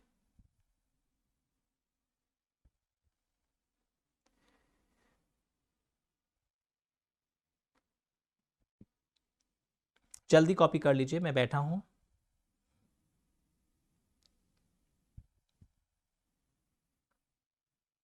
Which relations are not covered? इसको जल्दी ही कॉपी कर लीजिए। Brother and sisters, children not covered, grandfather grandmother not covered. पक्का एवरीवन? तो फाइनली आपको पता चल गया लेआउट कि रिलेटिव्स शब्द के अंदर क्या क्या आता है हमारे लॉ में, ये आपको एकदम क्लियर हो गया।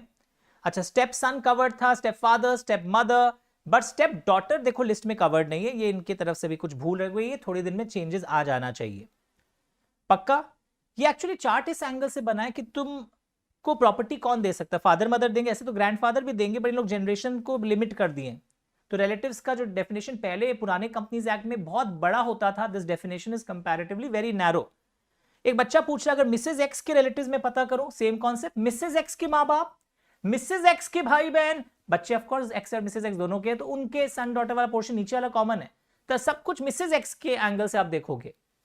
तो इसको एकदम वही बेस कॉपी करना, जिसको जिसके रिलेटिव को पता करे उसमें ये फादर मदर का रूल अप्लाई करना, तब कोई कंफ्यूजन होएगा ही नहीं। तो हम लोगों ने अभी अभी डेफिनेशन ऑफ रिलेटिव्स भी देख लिया।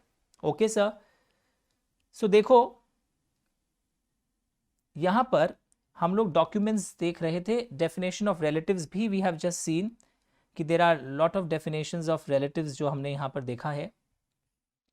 नाउ इस रिलेटिव्स के डेफिनेशन के बाद दो इंपॉर्टेंट डेफिनेशन हम और देखना चाहेंगे, दो तीन important definition. One definition is of a very famous word called net worth. एक बहुत फेमस डेफिनेशन है, सेक्शन 2, जिनके पास बुक्स है और जिनके पास कॉपी में मेंटेन हो रहा है वो लिखना। जो फ्लो आज का लिख रहे हो ना, आज का फ्लो कोई बता सकता है मेरे को? मैं हेल्प कर दे रहा हूं जो लोग पहले सोए हुए थे। Private company, holding subsidiary company, public company, government company, अरे पीवीटी लिख लो, पीवीटी कंपनी, एचएस लिख लो, PUB pub company, public, government company, startup.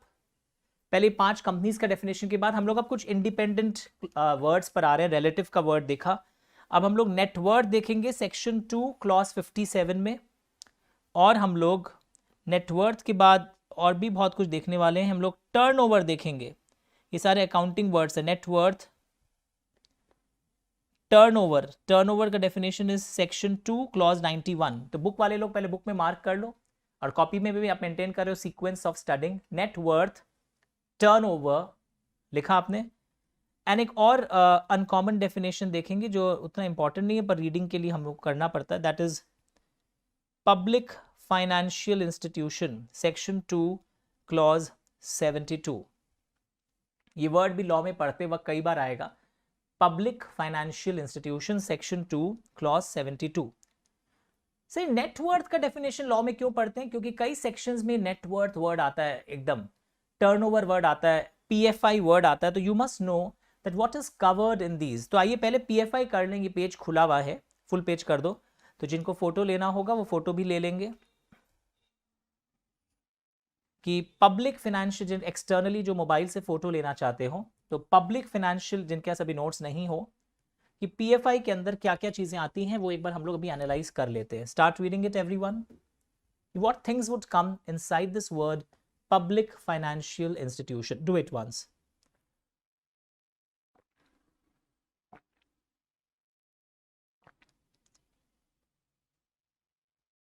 जल्दी पढ़ लीजिए।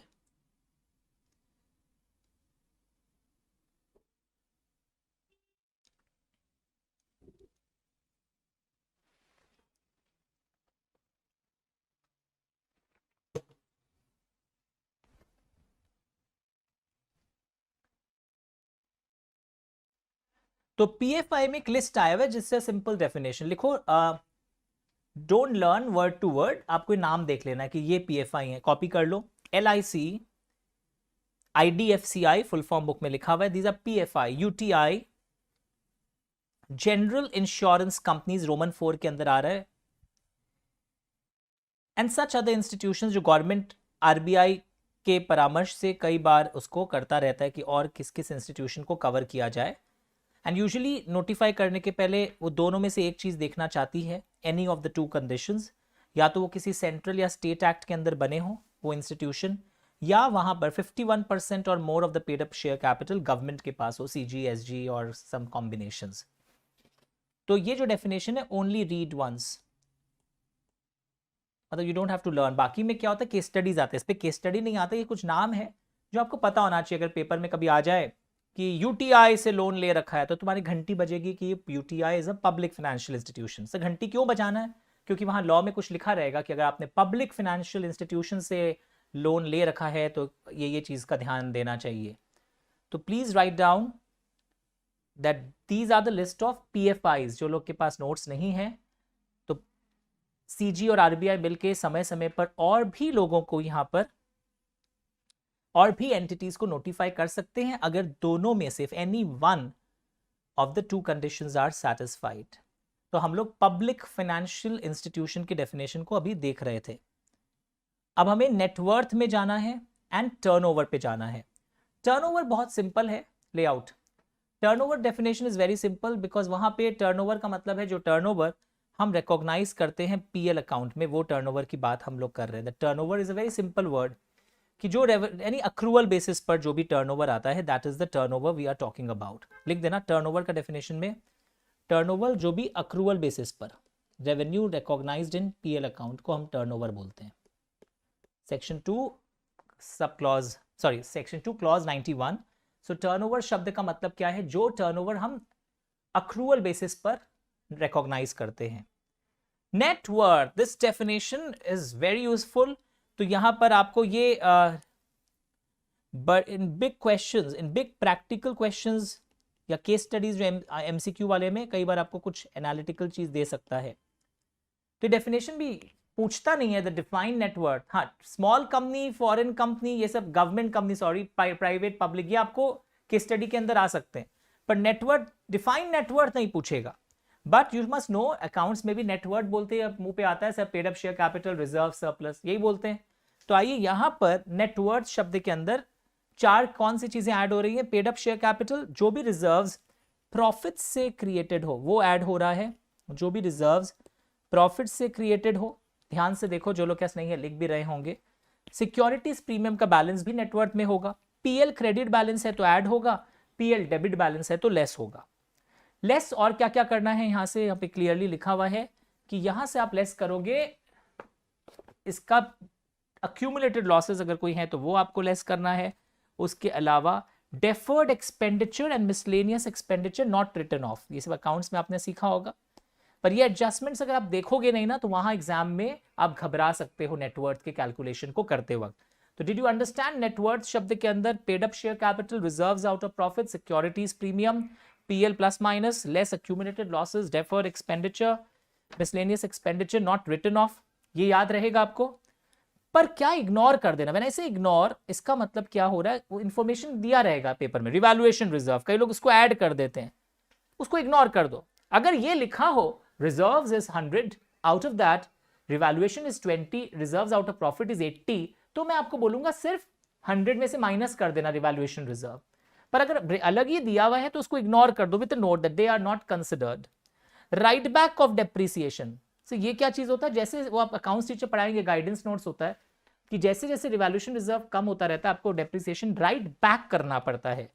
और अगर कोई अमेलगेमेशन हुआ है और कोई कैपिटल रिजर्व हुआ है, ड्यूरिंग अमेलगेमेशन अगर कोई कैपिटल रिजर्व अराइज हुआ है वो भी इग्नोर कर दीजिए। तो revaluation reserve is not taken in the net worth, it is ignored. तो ये अकाउंट्स टीचर आपको ऑफ कोर्स अमेलगेमेशन का कैपिटल रिजर्व और राइट बैक पढ़ाएंगे, पर मैंने मेंशन कर दिया है these are ignored, I am not saying subtract करोगे अगर वो रिजर्व्स में इंक्लूडेड हैं तो, otherwise these things are ignored in our calculation purposes। तो ये नेटवर्थ का डेफिनेशन और टर्नओवर का डेफिनेशन एंड पीएफआई का डेफिनेशन, तीनों डेफिनेशन क्लियर है सबको को? श्योर एवरीवन, पक्का एवरीवन? ध्यान से देखो, अब एक डेफिनेशन में करवाऊंगा सेक्शन 3 जो अमेंडमेंट हो गया था, बहुत बड़ा एक अमेंडमेंट आया था बजट के बाद, फरवरी 2021 में अमेंडमेंट हो गया था। तो ओपीसी आपको सबको पता है, OPC is a private company, लिख लेना इसको अच्छे से कि ओपीसी एक प्राइवेट कंपनी की तरह है। और ओपीसी में याद रखना, only a natural person can form OPC, यानी कि एक कंपनी ओपीसी नहीं बना सकती। ओपीसी में शेयर होल्डर एक ही होगा एंड एक नेचुरल पर्सन इंडियन सिटीजन होगा, अच्छा, रेसिडेंट ऑफ इंडिया होगा। ये सब दिख रहा है आपको? तो ये सब जो क्लॉजेज हैं ये चेंजेस हो गए हैं February 21 के बाद, full page.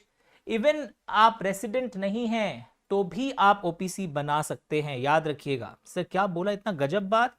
Yes, please write down, even if you are not a resident you can make OPC now. तो ये बहुत बड़ी चीज आई है, वेदर रेसिडेंट इन इंडिया और नॉट। हाँ, इंडियन सिटीजन होना जरूरी है, बट रेसिडेंट और नॉट तो भी आप ओपीसी बना सकते हैं। और ओपीसी का जो डेफिनेशन या 182 डेज पहले बोलते थे वो एटलीस्ट 120 डेज हो गया है अब। बट उसके लिए आपको देख के भी फायदा नहीं है, बिकॉज ये डेफिनेशन चेंज क्यों तो किया उन्होंने, 120 डेज का स्लैब। Even if you are not a resident you can still form OPC. अगर आप रेसिडेंट नहीं हैं तो भी आप ओपीसी बना सकते हैं। तो ओपीसी एक प्राइवेट कंपनी है जिसमें हम लोग बोलते थे कि इसका जो मेंबर है उसको Indian citizen and resident of India होना पड़ेगा। अब रेसिडेंट नहीं होगा तो भी प्रॉब्लम नहीं है, even if not a resident he can form OPC.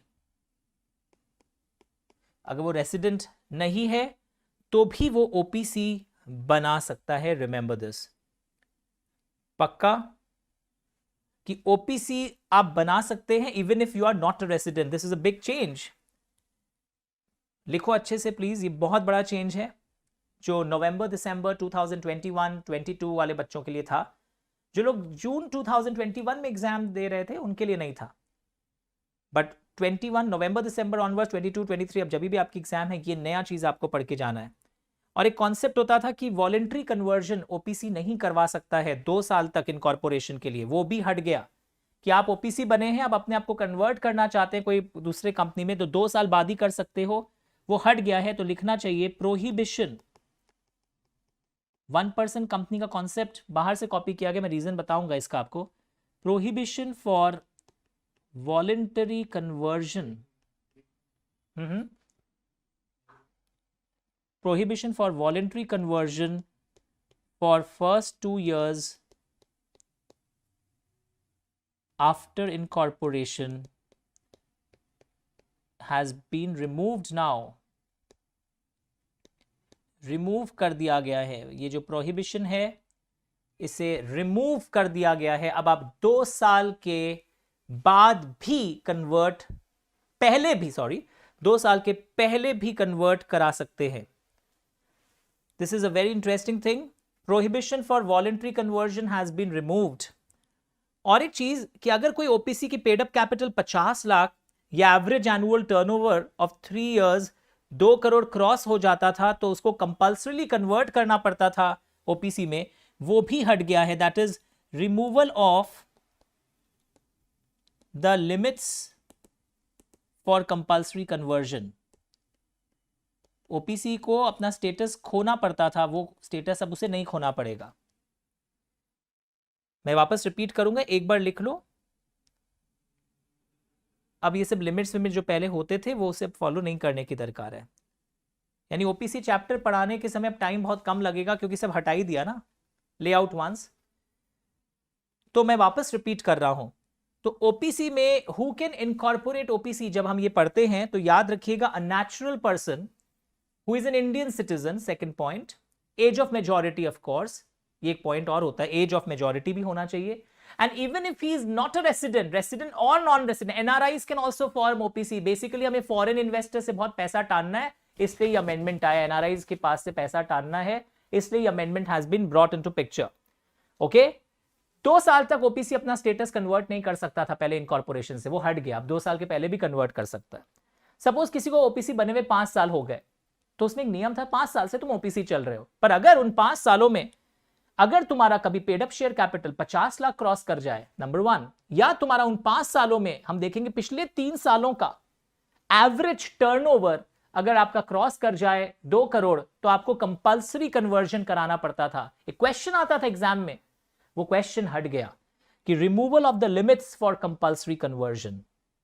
यानी कि वो जो कंपल्सरी कन्वर्जन के लिमिट्स थे वो अब रहे ही नहीं। इससे मेरे को याद ही नहीं होता था पहले कि when the paid up capital crosses 50 lakhs और the average of the last 3 years turnover crosses 2 crores, वो हट गया। पक्का एवरीवन? यहां तक कि एक प्राइवेट कंपनी जब ओपीसी में कन्वर्ट होती थी तो बोला जाता था शर्त है कि उस प्राइवेट कंपनी का paid up capital 50 lakh cross नहीं हो, टर्नओवर 2 करोड़ क्रॉस नहीं हो, वो भी हट गया। यानी कि अब कोई बंदिशें नहीं, ओपीसी को बहुत रिलैक्स किया है। पक्का एवरीवन? तो मैं क्या बोलना चाह रहा हूं, ओपीसी एक प्राइवेट कंपनी के नेचर में होती है, ओपीसी कभी पब्लिक कंपनी के नेचर में हो ही नहीं सकती। इनके नाम के एंड में जैसे प्राइवेट लिमिटेड लिखा रहता है और नीचे लिखा रहता है ब्रैकेट में 1% कंपनी।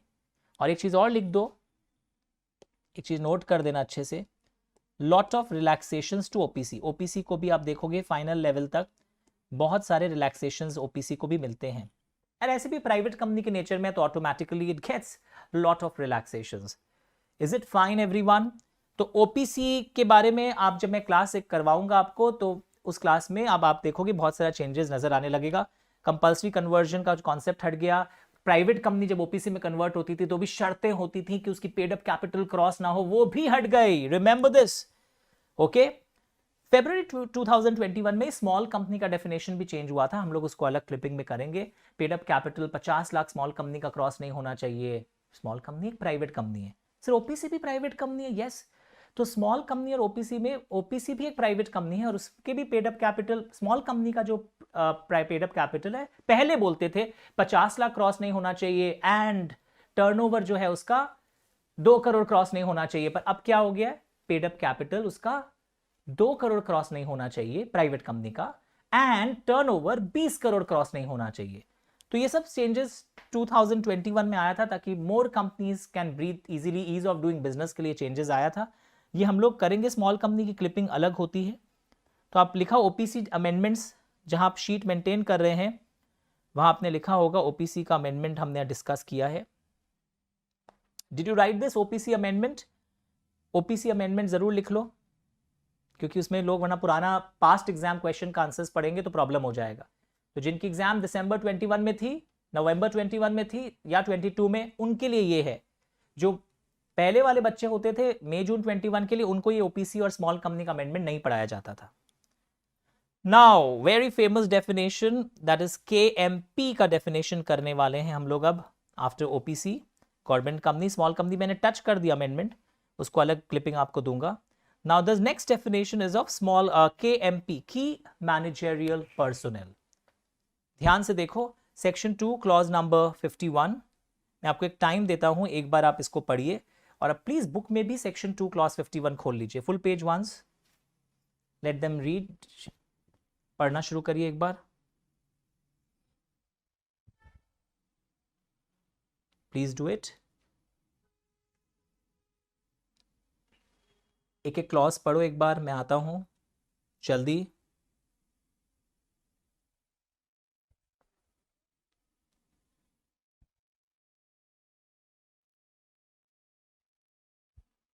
तो आज हम लोग टाइप्स ऑफ कंपनीज पढ़ रहे थे, और भी कुछ कुछ हैं, डॉर्मेंट कंपनी बोल के भी हैं, they are very simple. Section 8 company बोल के है, वो भी बहुत सिंपल है। फॉरेन कंपनी है, छोटे छोटे डेफिनेशंस और भी हैं अभी।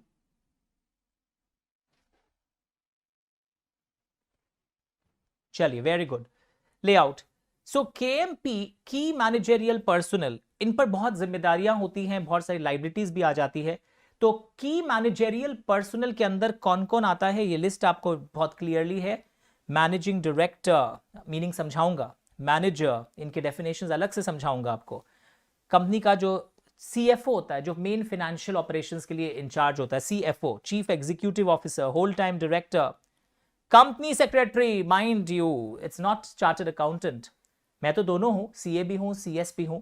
तो मैं अगर किसी कंपनी में एम्प्लॉयड हूं एज ए सीएस तो मैं उसका केएमपी कहलाया जाऊंगा, CS.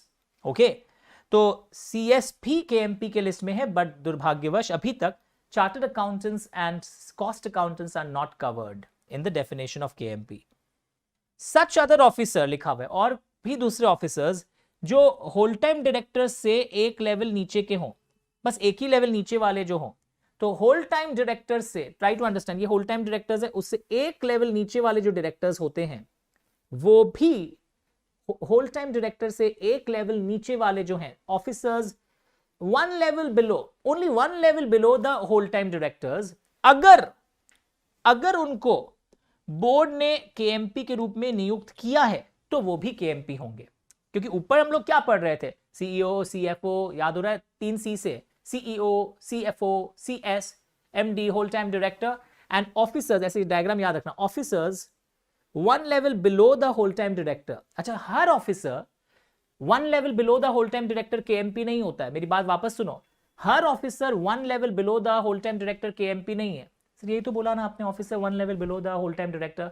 Officers one level below the whole time director जिनको who are designated as KMP by the board. ये लाइन मिस मत करना आंसर में। जब तुम लोग बोलते हो ना हम लोग अपना वर्ड्स में लिखना चाहे, तुम तो लिखेगा officers one level below the whole time director. No no no no no, याद रखिएगा, मैं घर आके पिटाई करूंगा भाई लोग। अगर आप ये लिखेंगे तो जीरो मिलेगा। Officers one level below the whole time directors who are designated as KMP by the board. अब आप पूछते हैं सर ऐसे कौन से ऑफिसर्स हैं? ये आपके बुक्स में मिल गया होगा तो मैं डिक्टेशन नहीं दे रहा हूं। सेक्शन 2 क्लॉज 51 में ये लाइन थी। तो one level below the whole time director के एग्जांपल्स यहां दिए हुए हैं। Usually these type of full page once, these type of officers are designated as KMP. Line बहुत इंपॉर्टेंट थी। They are designated as KMP by the board. These type of officers, one level below the board, that is KMP. तो यहां क्योंकि word आया ना अभी managing director और manager, तो मैं आपको मैनेजिंग डायरेक्टर और मैनेजर का एग्जाम, डिविजनल हेड मतलब हो गया functional head, production manager, finance manager. तो सेक्शन 2 क्लॉज 53 में एमडी है, सॉरी मैनेजर है, ये मैनेजर का हो गया। एंड सेक्शन 2 क्लॉज 54 में एमडी है। तो will go to those definitions क्योंकि यहां वर्ड आए थे एमडी मैनेजर। मेरा सीक्वेंस कॉन्सेप्चुअली दिया है मैंने, गवर्नमेंट ने बहुत गंदे तरीके से एडजस्ट किया। तो जैसे स्टार्टअप आता है मैं स्टार्टअप में चला जाता हूं, जैसे सब्सिडरी आने वाला होता है तो पहले वो पढ़ा के फिर पब्लिक कंपनी पढ़ा रहा हूं। तो जैसे यह एमडी शब्द आया है तो मैं अब आपको एमडी और मैनेजर का डेफिनेशन समझाऊंगा सेक्शन 2 क्लॉज 54 एंड 53 में। तो अपने अपनी किताबों में आप चले जाइए और कॉपी जो मेंटेन कर रहे हैं वहां लिखिएगा। That definition of MD and manager was done. Section 2 clause 53, Section 2 clause 54। क्योंकि KMP शब्द के अंदर ये शब्द आया ना मैनेजिंग डायरेक्टर, आपने कई बार सुना होगा, या जनरल मैनेजर। तो we need to know both of these, that MD and manager शब्द के अंदर क्या आता है। तो आइए अब हम चलते हैं एक डेफिनेशन करने के लिए section 2 clause 53 and 54।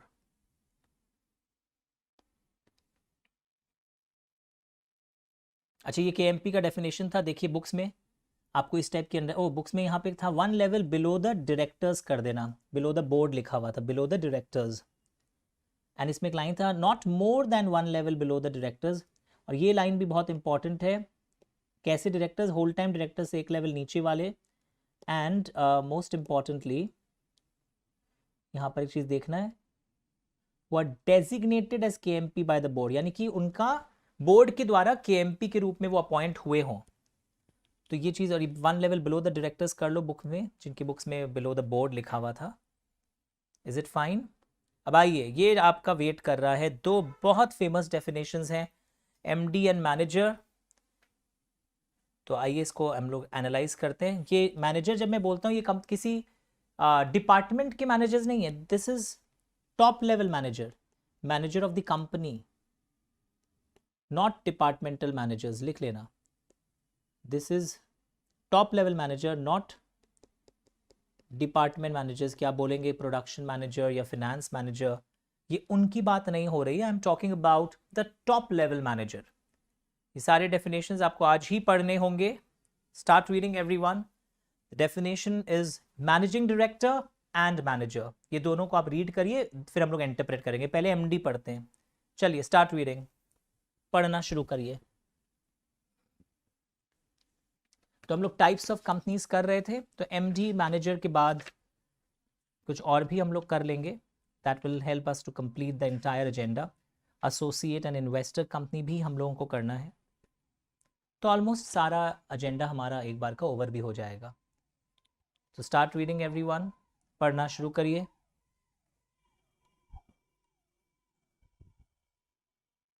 Start reading.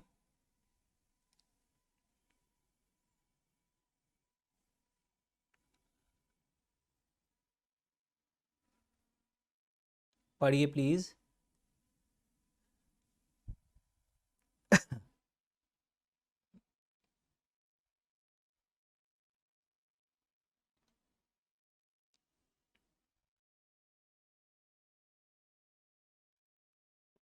चलिए, रेडी एवरीवन? तो यहां क्या देख रहे हैं हम लोग, एकदम ध्यान से सुनिएगा। Managing director is a director, क्योंकि अगर डायरेक्टर नहीं है तो आप एमडी भी नहीं हो सकते। तो managing director is a director, okay, जो या तो आर्टिकल्स में लिख देते हैं या अग्रीमेंट हुआ है कंपनी के संग, या आप एक रेजोल्यूशन पास किए हैं जनरल मीटिंग में या बोर्ड के द्वारा। तो इन्हें कैसे कैसे अपॉइंट किया जा रहा है आप देख रहे हैं। मेन चीज जो है, एमडी हैज, मेरे संग संग देखना जो लोग कॉपी मेंटेन कर रहे हैं या रनिंग नोट्स लिखने में इच्छुक रहते हैं, MD has substantial powers of management. ये शब्द मिला आपको। इस शब्द का मतलब है कि ऐसे इंपॉर्टेंट पावर्स एमडी ले सकता है जो नॉर्मल डायरेक्टर्स नहीं ले सकता था। सर इसके एग्जाम्पल दीजिए, अभी देता हूं थोड़ी देर में। पर कुछ चीजों को सब्सटैंशियल पावर्स नहीं माना गया है। तुमको एग्जाम में कंफ्यूज कैसे करेगा? Mr Mukherjee is the director of the company, Mr Mukherjee signs the cheque, Mr Mukherjee accepts the bill of exchange, Mr Mukherjee endorses bill of exchange, is he MD? और आप भावुक हो जाएंगे। चेक साइन करता है, बहुत इंपॉर्टेंट है। कॉमन सील अफिक्स करता है, बहुत इंपॉर्टेंट है। तो इन्होंने क्लियरली स्पेसिफिकली लिख दिया, following are not substantial powers. पढ़ के देखो। These are administrative acts of routine nature when so authorized by the board, like power to affix the common seal. Common seal वैसे ऑप्शनल होती है, हर कंपनी को रखना जरूरी नहीं है, पर अगर आपने रखा है तो कुछ कुछ डॉक्यूमेंट्स में लगाना फिर कंपलसरी हो जाता है। हम लोग पढ़ेंगे भविष्य में। Power to endorse and draw any check, any negotiable instrument, signing share certificate, registration of transfer of shares और के लिए डायरेक्शंस देना। ये लिस्ट याद होना चाहिए आपको, क्योंकि केस स्टडी में यही आता है फाइनल लेवल तक। बच फाउंडेशन में भी आता है, इंटर में, फाइनल में, सब में एक केस स्टडी आया हुआ है कि एमडी वाला क्वेश्चन बहुत इंपॉर्टेंट है। ऐसे 5-6 पावर्स देकर आपको भावुक कर देगा, पर जिसका डेफिनेशंस वाला क्लास किया हुआ है उनको याद रहेगा कि निम्नलिखित पंक्तियां लेखक ने हटा दी है सब्सटैंशियल पावर से। मैं हिंदी टीचर नहीं हूं, बता रहा हूं कि ये चीजें सब्सटैंशियल पावर्स नहीं है। सर एग्जाम्पल दीजिए ना। अब मैं आपको एग्जाम्पल दूंगा आज कि what do you mean bye substantial powers. Substantial powers का क्लासिक एग्जांपल सुनो, बाद में बुक में लिख भी लेना। एक एग्जांपल जो मेरे माइंड में आ रहा है, सपोज कंपनी में बजट बनाया जाता है। You know what is budget? इस साल हम ये खर्चा करेंगे, ऐसा ऐसा हमारा प्लानिंग है। तो एक बजट बना है, तो बजट कंपनी का सपोज फिक्स्ड हो गया, इस साल खर्चा है सपोज 10 करोड़ का। ये बोर्ड कर रहा है डिसीजन। ये जो बजट बनाने का जो डिसीजन है, ये बोर्ड ऑफ डायरेक्टर्स का है। Now what is MDs power कि अभी बजट का एलोकेशन, कि किस हेड में कितना जाएगा, ये सब्सटैंशियल पावर, ये बजट को इंप्लीमेंट कब करना है, कौन सा खर्चा कब करने का इनिशिएटिव लेना है, ये डिसीजंस एमडी ले सकता है। This can be one of the important substantial powers. Are you understanding? कि बजट कलेक्टिवली बोर्ड ने बना लिया, डिसीजन ले लिया, पर बजट का एलोकेशन, अपोर्शनमेंट, कहां पर क्या खर्चा होगा, कब होगा, वो डिसीजंस एमडी ले सकता है, because MD has substantial powers of management. याद रहेगा? एग्जाम्पल लिखो। Budget allocation, execution of the budget, ये एमडी के पास इस टाइप के पावर्स होते हैं। तो this can be one of the substantial powers. तो मैनेजर के डेफिनेशन में अगर आप देखोगे, manager may be N director, may not be a director. कैसे पता चला? Sir manager is an individual. अच्छा, मैनेजर एंड एमडी में कॉमन चीज क्या बताओ? दोनों ही क्या माने जाते हैं? केएमपी माने जाते हैं। डेफिनेशन में हमने देखा था। यस और नो? तो manager means an individual, manager means an individual जो बोर्ड के अंदर रहकर बोर्ड डायरेक्शंस देता रहता है उसको, उनके सुपरविजन, छत्र छाया में, जो कंपनी का होल ऑफ द अफेयर संभालता है। इसका मतलब भी बेसिकली सब्सटैंशियल पावर्स का, यानी सारे इंपॉर्टेंट डिसीजंस मैनेजर लेता है। ओके एवरीवन, सेम टाइप की डेफिनेशंस है। सर एक बात बताइए, एक बहुत इंटरेस्टिंग क्वेश्चन है। मेरे एक स्टूडेंट को आईआईएम बैंगलोर में पूछा गया था, उसने सीवी में अपना सीएस कंप्लीट भी लिख दिया था, तो उसको कंपनी लॉ का क्वेश्चन पूछ लिया। तुम लोग भी लिखो, तुम्हें भी पूछेगा जब तुम एमबीए भी करने जाओगे। Can a company have the position of full page of a MD and manager simultaneously? क्या किसी कंपनी में MD एंड मैनेजर के पोस्ट, यानी एक कंपनी MD भी रखा है और एक जनरल मैनेजर भी रखा है, क्या रख सकता है? Can a company have the position of a MD and manager simultaneously? ध्यान से देखो, क्या एक कंपनी MD एंड मैनेजर का पोस्ट साइमल्टेनियसली रख सकती है? सोचो प्लीज, क्या एक कंपनी MD एंड मैनेजर का पोस्ट साइमल्टेनियसली रख सकता है? आंसर होगा नो, अलाउड नहीं है हमारे कंपनी लॉ में। आप MD एंड मैनेजर का पोस्ट साइमल्टेनियसली नहीं रख सकते। याद रखिएगा, भविष्य में पढ़ोगे that you can not have, लिख लो, the post of MD and manager simultaneously, allowed ही नहीं है। आप ये दोनों पोस्ट एक साथ नहीं रख सकते। जिस कंपनी में MD है वहां जनरल मैनेजर का पोस्ट नहीं होगा, जहां जनरल मैनेजर है वहां MD का पोस्ट नहीं होगा। So a company cannot have the post of MD and manager simultaneously. अच्छे से लिख लीजिए, ये allowed नहीं है हमारे लॉ में। This is not allowed. A company cannot have the post of MD and manager simultaneously. ये सेक्शन एक दिन आप पढ़ोगे भविष्य में कभी, सेक्शन 196 लेआउट वंस, सेक्शन 196 में लिखा हुआ है नॉट अलाउड फर्स्ट सबसेक्शन में। नहीं सर, मेरे भैया जब आते हैं दिवाली में मुंबई से, मेरे भैया बताते हैं उनके कंपनी में MD भी हैं और मेरे भैया जो हैं वो कंपनी के फाइनेंस मैनेजर है, उनका तो प्राय झगड़ा चलता है MD से। सर क्या बुकिश ज्ञान आप पढ़ा रहे हैं? प्रैक्टिकली सर होता है, कंपनी में मैनेजर एंड MD दोनों होता है। तुमने क्या बोला, तुम्हारे भैया क्या है? Finance manager, production manager. I am talking about the top level general manager. हाँ सर, भैया का जनरल मैनेजर का ही पोस्ट है, केबिन में गया था, धीरे से ब्रैकेट में लिखा होगा प्रोडक्शन। तो आई एम टॉकिंग कि top level manager and MD दोनों नहीं होंगे। आपकी कंपनी में MD है, प्रोडक्शन मैनेजर, फाइनेंस मैनेजर, वो हो सकता है, but MD and general manager दोनों आपके कंपनी में साइमल्टेनियसली नहीं हो सकता है। याद रखना इस चीज को। तो MD एंड मैनेजर का ये दोनों क्लॉज आपको क्लियर हो गया। वेरी गुड, सेक्शन नंबर 196 में लिखा हुआ नॉलेज आपको मिल गया। और बार बार लिखना, this is top level manager and we are not talking about departmental manager. और ये भैया वाला एग्जांपल भी लिख देना, a company has production manager, it can have MD, but a company having finance manager and MD वो भी allowed है। A company having top level manager, general manager, company का general manager and MD, this can not be envisage, this can not take place because section 196 में लिखा हुआ है at the same time a company can not have the post of MD and general manager simultaneously. Is it okay? थक गए? Yes sir, थोड़ा सा और मेहनत तो आज हमारा पूरा एजेंडा और आपके संग जो टाइप्स ऑफ कंपनीज पढ़ रहे थे हम लोग वो पूरा कवर हो जाएगा। सेक्शन 2 क्लॉज नंबर 6 पे आ जाइए एक बार। एसोसिएट कंपनी के बारे में पढ़ते हैं हम लोग। Associate company, section 2 clause number 6। और स्लाइड्स में भी, जो लोग स्लाइड्स से पढ़ रहे हैं, स्लाइड्स में भी section 2 clause number 6 associate company, investor company का डेफिनेशन दिया हुआ है। एक बार फुल पेज कर दो। तो जो लोग स्लाइड से पढ़ रहे हैं वो स्लाइड में आ जाइए और जो लोग क्लॉज से पढ़ रहे हैं वो क्लॉज पे आ जाइए। Sir what is the meaning of this, मैं आपको दिखाता हूं स्लाइड से एक बार। पहले वहां पर आपको ले गया था जहां पे आप अपने बुक्स में सब कुछ कर रहे होंगे। सेक्शन 2 क्लॉज नंबर 6, देखो ध्यान से।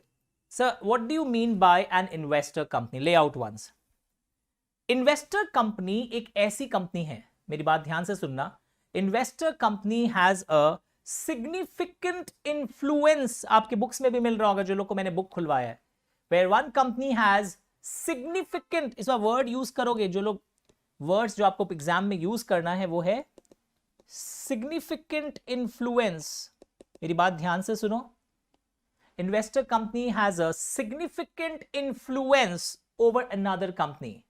And when I say significant influence, उसमें से 2 एरो निकल रहे हैं, नीचे डिफाइन किया होगा। significant influence means either you are controlling 20% or more of the voting power, equity capital अगर मैं ब्रॉडली बोलूं, या आप कंट्रोल कर रहे हैं बिजनेस डिसीजंस, एक मिनट, जब हम होल्डिंग सब्सिडरी पढ़ रहे थे, आज ही पढ़ रहे थे, वहां पढ़े थे controls the composition of BOD, पर इसमें मैं क्या पढ़ रहा हूं, कंट्रोल्स द बिजनेस डिसीजंस। ये सब वर्ड्स पर फोकस करके आपको खेलना पड़ेगा फिर से। तो याद रखिएगा, ऐसे सिचुएशन में when I am controlling the business decisions under an agreement, तो जानबूझ के पता है एग्जाम में क्या आएगा, आपसे पूछता हूं, ए लिमिटेड बी लिमिटेड का 18% इक्विटी होल्ड करता है, पर आपस में अग्रीमेंट है और ए लिमिटेड अग्रीमेंट के कारण इसके बिजनेस डिसीजंस लेता है। कॉपी कर लेना। तो हड़बड़ी में अगर आप पढ़ेंगे 18% देखते आप तो रिजेक्ट कर देंगे, ए 20% क्रॉस नहीं हुआ है voting power, a significant influence नहीं हुआ है, ये होल्डिंग सब्सिडरी का केस नहीं है। पर मैं बोलूंगा आपको, क्या बोलूंगा, हो गया, बिकॉज और दिया गया था। जानबूझकर एमसीक्यू और केस स्टडी में 19% लाके छोड़ देता है, और आपको तब पहचानना पड़ता है controls the business decisions under an agreement. तो अगर आप सारे डिसीजंस ले पा रहे हैं तो माना जाएगा that investor company has a significant influence. तो जो लोग बुक से पढ़ रहे थे, ये वर्ड्स मिल रहे हैं, सिग्निफिकेंट इन्फ्लुएंस का डेफिनेशन जो मैं आपको पोर्शन खुला के आया था, did you get these words? और ये ए लिमिटेड वाला एग्जाम्पल कॉपी करो, ए लिमिटेड होल्ड कर रहा है बी लिमिटेड में 18%, एंड आपस में अग्रीमेंट हुआ है जिसके फलस्वरूप वो बिजनेस डिसीजंस ले रहा है। तो ऐसे सिचुएशन में हम बोलेंगे कि फिर भी वो हो गया इन्वेस्टर एसोसिएट, यानी जो होल्ड कर रहा है वो इन्वेस्टर कंपनी है, जिसमें होल्ड किया जा रहा है वो एसोसिएट कंपनी है। Is it fine everyone? पर अगर मैं बोलूं एक एग्जांपल देकर, एक्स लिमिटेड जो है वो 60% होल्ड कर रहा है वाई लिमिटेड का वोटिंग पावर, जल्दी बताओ चैट बॉक्स में, मैं वेट करता हूं। क्या एक्स लिमिटेड इन्वेस्टर कंपनी है और वाई लिमिटेड एसोसिएट? अभी तो पढ़े हो सिग्निफिकेंट इन्फ्लुएंस वाली बात, जल्दी बताओ। देखें बच्चे क्या लिख रहे हैं, लेट मी नो, जल्दी बोलो, मैं वेट करता हूं। एनीवन? एक्स लिमिटेड का इन्वेस्टर कंपनी है और वाई लिमिटेड क्या इसकी एसोसिएट कंपनी है? मुझे बताइए, एक्स लिमिटेड और वाई लिमिटेड में क्या इन्वेस्टर और एसोसिएट का रिश्ता बन रहा है? जल्दी बताइए मुझे, लेट मी नो, जल्दी। तो आंसर बहुत क्लियर है, मेरे को तो पता भी चल गया है और आपको भी पता चल गया होगा। X limited Y limited 60% voting power की जो मैं बात बोल रहा था आपको, याद रखिएगा, यहां पर याद रखिएगा, अच्छे से याद रखिएगा, इस बार यहां क्या होने वाला है, ये होल्डिंग माना जाएगा और सब्सिडरी। तुम तो बस वो लकीर के फकीर अभी सिग्निफिकेंट इन्फ्लुएंस पढ़ के उसके हो गए, हाँ 20% के ऊपर तो हो जाता है, but if you cross more than 50%, याद है ना आपको होल्डिंग सब्सिडरी का डेफिनेशन, तो फिर वो होगा। तो इसीलिए यहां क्लियरली लिखा हुआ है that investor company has a significant influence, but ये एसोसिएट कंपनी को डिफाइन करा था कि जो किसी कंपनी अगर कोई उसमें सिग्निफिकेंट इन्फ्लुएंस एक्सरसाइज करता है तो वो उसकी एसोसिएट हो गई, but it is not a subsidiary company. यानी कि याद रखना, अगर वो सब्सिडरी कंपनी का थ्रेशोल्ड क्रॉस कर रहा है तो उसको फिर नामकरण हम चेंज कर देंगे, वो एसोसिएट इन्वेस्टर के रिश्ते में नहीं है। And it includes a joint venture company. Joint venture companies क्या होती हैं, डेफिनेशन नीचे दिया हुआ है, आपकी बुक्स में भी दिया हुआ है एक्सप्लेनेशन में। जो जॉइंट कंट्रोल है और इन लोग आपस में फिर नेट एसेट्स प्रॉफिट्स शेयर करते हैं, ऐसे क्लासिक एग्जांपल्स हैं जॉइंट वेंचर कंपनीज के, मैंने एग्जांपल भी लिखा है।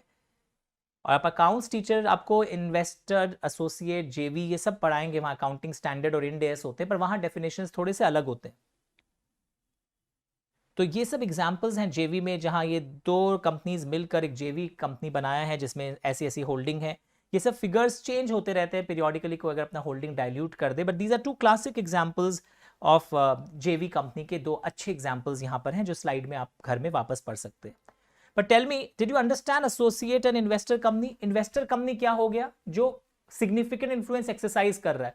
Significant influence दो तरीके का है, या तो आप उस कंपनी में 20% और मोर वोटिंग पावर होल्ड करते हैं, but of course more than 50 नहीं बोलोगे, बिकॉज मोर देन 50 बोलते फिर एचएस बन जाएगा, होल्डिंग सब्सिडरी। या आप कंट्रोल करते हैं, हाँ लड़का बोलता पढ़ाया वैसा, control composition of BOD. No no no, आप कंट्रोल कर रहे हैं business decisions under agreement. Okay, चाहे आपकी होल्डिंग फिर शायद 18% हो, फिर भी आप सिग्निफिकेंट इन्फ्लुएंस एक्सरसाइज कर लेंगे। तो did you understand investor and associate company का ये पोर्शन? तो यहां से काफी एमसीक्यूज और क्वेश्चंस आते हैं, हम लोग once we do these topics we will understand. Now एक इंटरेस्टिंग चीज और, फॉरेन कंपनी का डेफिनेशन एक बार करते हैं अब हम। फॉरेन कंपनी का डेफिनेशन, और मैंने आपको पूछा था एक दिन, क्या फॉरेन कंपनी कंपनी है? नहीं, बिकॉज कंपनी का मतलब होता है जो इंडियन कंपनीज एक्ट के अंदर बनी है। फॉरेन कंपनी बॉडी कॉर्पोरेट हो सकती है, but it's not a company, मतलब सेपरेट एंटिटी है, परपेचुअल सक्सेशन है, but foreign company is not a company with in the meaning of companies act. But Bharat में फॉरेन कंपनी का डेफिनेशन क्या है? फॉरेन कंपनी क्या होती है? तो चलिए पहले आपसे क्वेश्चन पूछता हूं। अ company is incorporated in Singapore and has a branch in Dubai, London. चलो chat box, is it a foreign company? Full page. A company is incorporated in Singapore and has a branch in Dubai, London. Is it a foreign company? Check करके बताओ मुझे, क्या ये foreign company मानी जाएगी? A company is incorporated in Singapore and it has a branch in Dubai, London. Is it a foreign company? सोचो सोचो, analyse करो और फिर मुझे बताओ, क्या इसे आप फॉरेन कंपनी बोलेंगे? अच्छे से सोचो।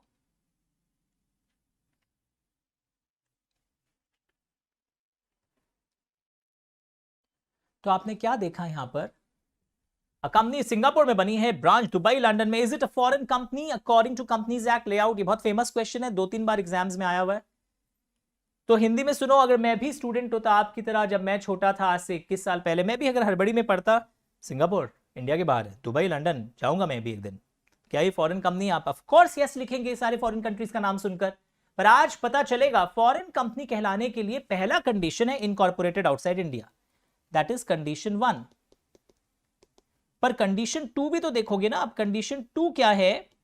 आपका इंडिया में कोई प्लेस ऑफ बिजनेस होना चाहिए, कोई भी आप branch office, share registration office India में कुछ हो, और इंडिया में आप कोई भी बिजनेस एक्टिविटी करते हो, इलेक्ट्रॉनिकली, फिजिकली, किसी भी तरीके से। मेरी बात वापस सुनो, फॉरेन कंपनी के लिए 2 कंडीशंस चेक होते हैं। आप तो सिर्फ क्वेश्चन कॉपी किया ना सबने, आप तो इस क्वेश्चन को पढ़ के भावुक होकर क्या बोलेंगे? हाँ हाँ, ये इनकॉर्पोरेटेड आउटसाइड इंडिया, ये फॉरेन कंपनी है। मेरे संग रहना, आज के बाद कोई पूछे ये क्वेश्चन, बल्कि तुम पूछना, बच्चा हड़बड़ा के बोलेगा yes yes yes yes, but आप बोलोगे नो भाई, 2 चीजें हैं, इनकॉर्पोरेटेड आउटसाइड इंडिया एंड या तो प्लेस ऑफ बिजनेस हो इंडिया में, या किसी भी तरीके से आप इंडिया में बिजनेस करते हो, फिजिकली, इलेक्ट्रॉनिकली, ई पोर्टल्स के थ्रू, तो आप फॉरेन कंपनी माने जाओगे। पक्का एवरीवन? तो एक बात बताओ मेरे को, जैसे आपने नाम सुना होगा वॉलमार्ट, ओके, बहुत बड़ी कंपनी है वर्ल्ड की, नेस्ले, अंडरस्टूड, कैडबरी, ये सब क्या है? फॉरेन कंपनी जो ओरिजिनली। तो इंडिया में जो तुम कैडबरी चॉकलेट खाते हो और पैकेट पे कैडबरी का नाम देखना, देखोगे इंडिया में कहीं पे मैन्युफैक्चर, और इंडिया की उनकी सब्सिडरी बनी हुई, वो मैन्युफैक्चर कर रही है, तो वो कंपनी फिर इंडियन कंपनी हो जाएगी, Cadbury India private limited, Coca Cola India private limited, example दे रहा हूं। बिकॉज फिर वो वाली जो है विंग, वो इंडियन कंपनी है, पर जो ओरिजिनल कैडबरी या वो है, वो फॉरेन कंपनी हो सकती है, because it has been incorporated outside India and has a place of business in India physically, or does any business activity in India physically or electronically. तो ये चीज एकदम ध्यान देना, और जो इन क्लासेस को देख रहा है, रिवीजन कर रहा है लगातार, उन्हें सब कुछ याद रहेगा। तो did you understand foreign company का? ये क्वेश्चन ही आपको याद दिला देगा कॉन्सेप्ट, कि नहीं जो दिखता है वो है नहीं, यहां पे तो कुछ और मीनिंग निकल रहा है। तो फॉरेन कंपनी को क्या इंडियन कंपनीज एक्ट का पालन करना पड़ता है? यस, सम प्रोविजंस, लिख लो, full page of Indian Companies Act are applicable to foreign companies. कुछ प्रोविजंस इंडियन कंपनीज एक्ट के फॉरेन कंपनीज को भी अप्लाई करते हैं। तो some provisions are also applicable to foreign companies.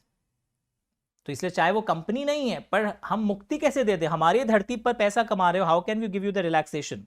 So some provisions of Indian companies are applicable to foreign companies. कुछ provisions of Indian companies are applicable to foreign companies. Will you remember this everyone? ध्यान से देखा आपने?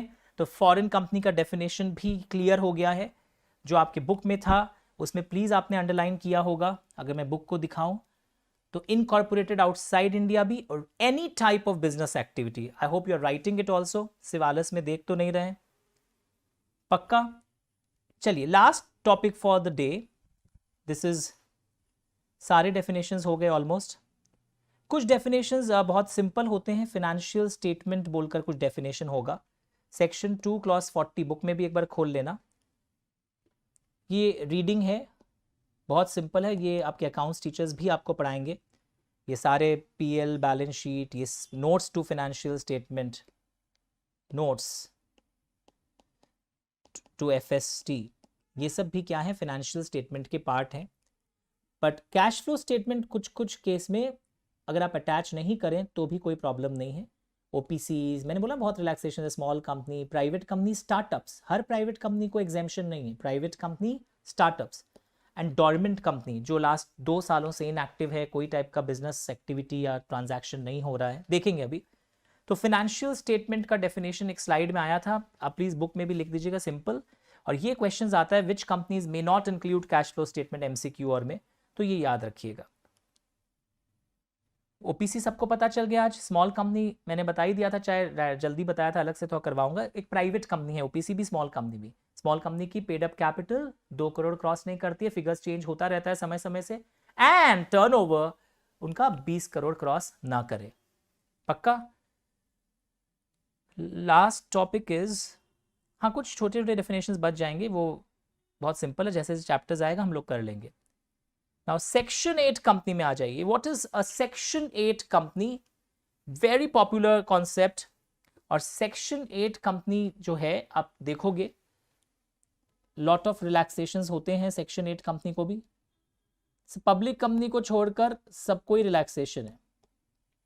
ये कोई अच्छे उद्देश्य के लिए अगर सेंट्रल गवर्नमेंट इनको लाइसेंस देता है, अगर इनका अच्छा उद्देश्य होता है जो आपको लिस्ट दिया हुआ है, any other object, any other useful object, और इनको जो भी प्रॉफिट्स होता है वो अपने ऑब्जेक्ट्स में लगा देते हैं प्रमोशन के लिए, इनको डिविडेंड डिस्ट्रीब्यूशन इनके लिए प्रोहिबिटेड है। They can not distribute dividend to its members. Sir कर देंगे तो अंजाम भी देखेंगे एक दिन। पर सेक्शन 8 कंपनी का आइडिया मिला आपको, सिर्फ basic. Section 8 company can be a private company, लिख लिया होगा नोट्स में, और अ पब्लिक कंपनी। प्राइवेट या पब्लिक दोनों हो सकता है, but they don't have to add layout. Central government इनको एक रिलीफ दे के रखता है, इनको नाम के एंड में सेक्शन 8 कंपनी को, अपने सेक्शन 8 कंपनी को नाम के एंड में ना प्राइवेट लिमिटेड लिखना है या लिमिटेड लिखना है, ये प्राइवेट या पब्लिक कुछ भी हो सकता है। बट इनका मेन चीज आपको याद होना चाहिए दैट ऑब्जेक्ट्स, प्रॉफिट्स जो होता है वो उसी में यूज कर लेते हैं, और यहां पर डिविडेंड डिस्ट्रीब्यूशन प्रोहिबिटेड होता है। तो ये बेसिक्स आपको समझ में आ गया। Section 8 company is a company formed under section 8 and license is given by central government if 3 conditions are satisfied। 3 conditions क्या क्या है? जो अच्छे उद्देश्य के लिए बनी है, जो प्रॉफिट्स होता है उसको वापस उसी में लगा देते हैं, and they don't distribute dividend to its members, अपने मेंबर्स को कर ही नहीं सकते, तो इनको हम बोलेंगे section 8 company. It can be a private company, it can be a public company, but good news, नाम के एंड में इनको ये लिखने की दरकार नहीं पड़ती है, प्राइवेट लिमिटेड या लिमिटेड, सेंट्रल गवर्नमेंट इन्हें लाइसेंस दे सकता है। सो एक बात बताइए, आज आपने ओपीसी बताया, सेक्शन 8 कंपनी बताया, ये सारी कंपनीज आप एक दिन मेरे से पढ़ोगे, स्पाइस प्लस नाम का एक फॉर्म होता है, उस मैकेनिज्म को फॉलो करके, अदर लिंक्ड फॉर्म्स को फॉलो करके ओपीसी, सेक्शन 8 कंपनी सब स्पाइस प्लस मैकेनिज्म के अंदर इनकॉर्पोरेट हो सकती है। उसमें बहुत सारे फॉर्म्स है, आप एक दिन मेरे से पढ़ोगे, पर बहुत फेमस नाम है spice plus. Okay, spice plus, of course मैंने आपको बताया था, सब फॉर्म्स के नाम है shortcut, simplified proforma for incorporating companies electronically, spice. ये मसाला वाला स्पाइस का बात नहीं हो रहा है। डोरमेंट कंपनी, कोई कंपनीज एक्ट के अंदर एक नॉर्मल कंपनी बन गई और फिर देखा गया कि कोई इनएक्टिव कंपनी है जो पिछले 2 सालों से कोई ट्रांजैक्शन नहीं कर रही है, बड़ी ट्रांजैक्शन या कोई बिजनेस नहीं कर रही है, तो वो अपने आप को डोरमेंट कंपनी का स्टेटस लेकर रखती है। ये याद नहीं करना है, जब वापस आएगा मैं बता दूंगा। और 5 साल तक वो इनएक्टिव कंपनी का स्टेटस एंजॉय कर सकती है, कुछ रिलैक्सेशंस मिलेंगे, बट 5 साल के अंदर उसे फाइनली काम का शुरू करना पड़ेगा, वरना आरओसी स्ट्राइक ऑफ कर देगा। तो dormant company definition you don't have to learn now, जब सिलेबस में आएगा तब मैं बता दूंगा, पर आइडिया मैंने आज ही आपको दे दिया कि what do you mean by the word dormant company. तो फाइनली 2 more minutes, आप अगर देखो सारे डेफिनेशंस ऑलमोस्ट हमने टच कर दिया है यहां पर। Almost every definition. कुछ और डेफिनेशंस आएंगे वो सिलेबस में जैसे जैसे हम लोग आगे बढ़ेंगे पढ़ेंगे। लास्ट डेफिनेशन एक और है प्रमोटर का, कि प्रमोटर का मतलब कौन होता है, जो कंपनी को बेसिकली कंट्रोल करे या जिसका नाम कंपनी के कुछ इंपॉर्टेंट डॉक्यूमेंट्स में उसका नाम वहां लिखा रहे। तो प्रमोटर भी रीडिंग कैटेगरी का है। हु डायरेक्टली और इनडायरेक्टली, ये प्लीज सेक्शन नंबर खोल लो बुक में, बस गिव मी मोर 2 मिनट्स। आज थोड़ा लंबा क्लास हो गया, संडे है, मैं भी एक्साइटेड हुआ हुआ हूं। तो प्रमोटर का जो कॉन्सेप्ट है, प्रमोटर वो शख्स है जो कंट्रोल करता है। ये लाइन याद रखना। आज कंट्रोल 3 बार आया, मेरे संग संग याद कर लो। होल्डिंग सब्सिडियरी में कंट्रोल कॉम्पोजिशन ऑफ बीओडी था, यस सर। इन्वेस्टर एसोसिएट में कंट्रोल्स बिजनेस डिसीजंस था। यहां पे कंट्रोल द अफेयर्स डायरेक्टली और इनडायरेक्टली, कैसे भी, ओके। या जिनका नाम प्रोस्पेक्टस में लिखा हो या कंपनी का एक इंपॉर्टेंट डॉक्यूमेंट होता है एनुअल रिटर्न, वहां लिखा रहता है, आपको सिखाऊंगा ये भविष्य में। या जो कंपनी को इंस्ट्रक्शंस देता रहता है और बोर्ड है ना उनके अनुसार चलता है। अब तुम बोलोगे, अच्छा ये आपने अपने बुक में खोला, जिनके पास बुक है, सेक्शन 2 क्लॉज 69 नंबर देखकर वहां ये सब वर्ड्स आपको भी मिलेंगे। Control the affairs, board is acting, ये वर्ड इंपॉर्टेंट है, board is acting under their directions, ये सब लिख रहे हो, ओके। तो प्रमोटर इन तीनों में से कोई भी हो सकता है। अब तुम बोलोगे सर बोर्ड को तो लॉयर्स भी एडवाइस देते हैं, कंसल्टेंट्स भी एडवाइस देते हैं, सर सीएस भी एडवाइस देते हैं। तो जो सीएस, लॉयर, कंसल्टेंट्स एडवाइस देते हैं, रिमेंबर वो वाला जो एडवाइस होता है ना, जो बोर्ड को लॉयर, सीएस और कंसल्टेंट्स देते हैं, याद रखना वो वाला जो एडवाइस है, वो एडवाइसर्स, वो प्रमोटर्स नहीं माने जाएंगे। वो डेफिनेशन में प्रोवाइडेड दैट बोल के लिखा हुआ है। आप अगर डेफिनेशन देखोगे और प्रमोटर का ही डेफिनेशन देखोगे तो वहां पर आपको मिलेगा that these are not considered as promoters.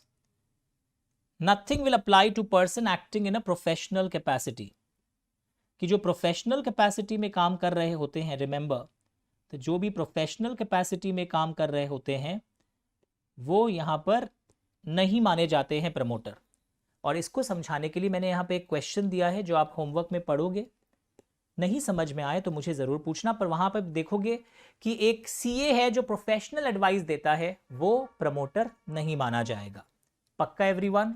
पर जो आपको कंपनी को फिनेंस करेगा ना, फिनेंसर हमेशा पंचायती करेगा, वो कंट्रोल करना चाहेगा, उसको आप प्रमोटर का दर्जा दे दोगे।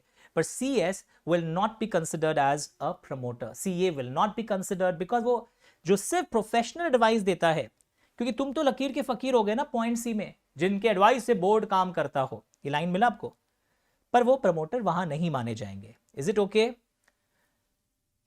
कुछ होमवर्क ले लो, कुछ डेफिनेशंस हम लोग रीड करेंगे जब सिलेबस में आगे। They are reading category, they are not important. Section 2 का 59, सेक्शन 2 क्लॉज 60, ये रीडिंग कैटेगरी के डेफिनेशन है जो जरूर पढ़ के रखोगे आप। उसके बाद और बाकी जैसे से आते जाएगा वो हम लोग पढ़ते रहेंगे। डेफिनेशन ऑफ फाइनेंशियल ईयर, जब मैं एजीएम पढ़ाता हूं तो इस चीज़ को बता देता हूं। फाइनेंशियल स्टेटमेंट मैंने स्लाइड से बताया था। फाइनेंशियल ईयर का डेफिनेशन कि नॉर्मली फाइनेंशियल ईयर 1 अप्रैल से 31 मार्च होता है, पर यहाँ पर एक एक्सेप्शन है, लिख के रखो। भविष्य में जब हम लोग चैप्टर्स पढ़ेंगे then will discuss this. Financial year में एक एक्सेप्शन है कि कुछ कंपनीज का फाइनेंशियल ईयर अलग हो सकता है क्योंकि उनकी बाहर में है, इंडिया के बाहर होल्डिंग सब्सिडरी, तो उनके साथ मैच करने के लिए कंसोलिडेटेड फाइनेंशियल स्टेटमेंट्स बनाने के लिए आप सेंट्रल गवर्नमेंट से परमिशन लेते हैं दूसरा फाइनेंशियल ईयर फॉलो करने के लिए। एक बार लिख के रख लीजिए, मैं आपको कभी इसको वापस जब चैप्टर्स करवाऊंगा तब बताऊंगा। ये भी रीडिंग लिखो।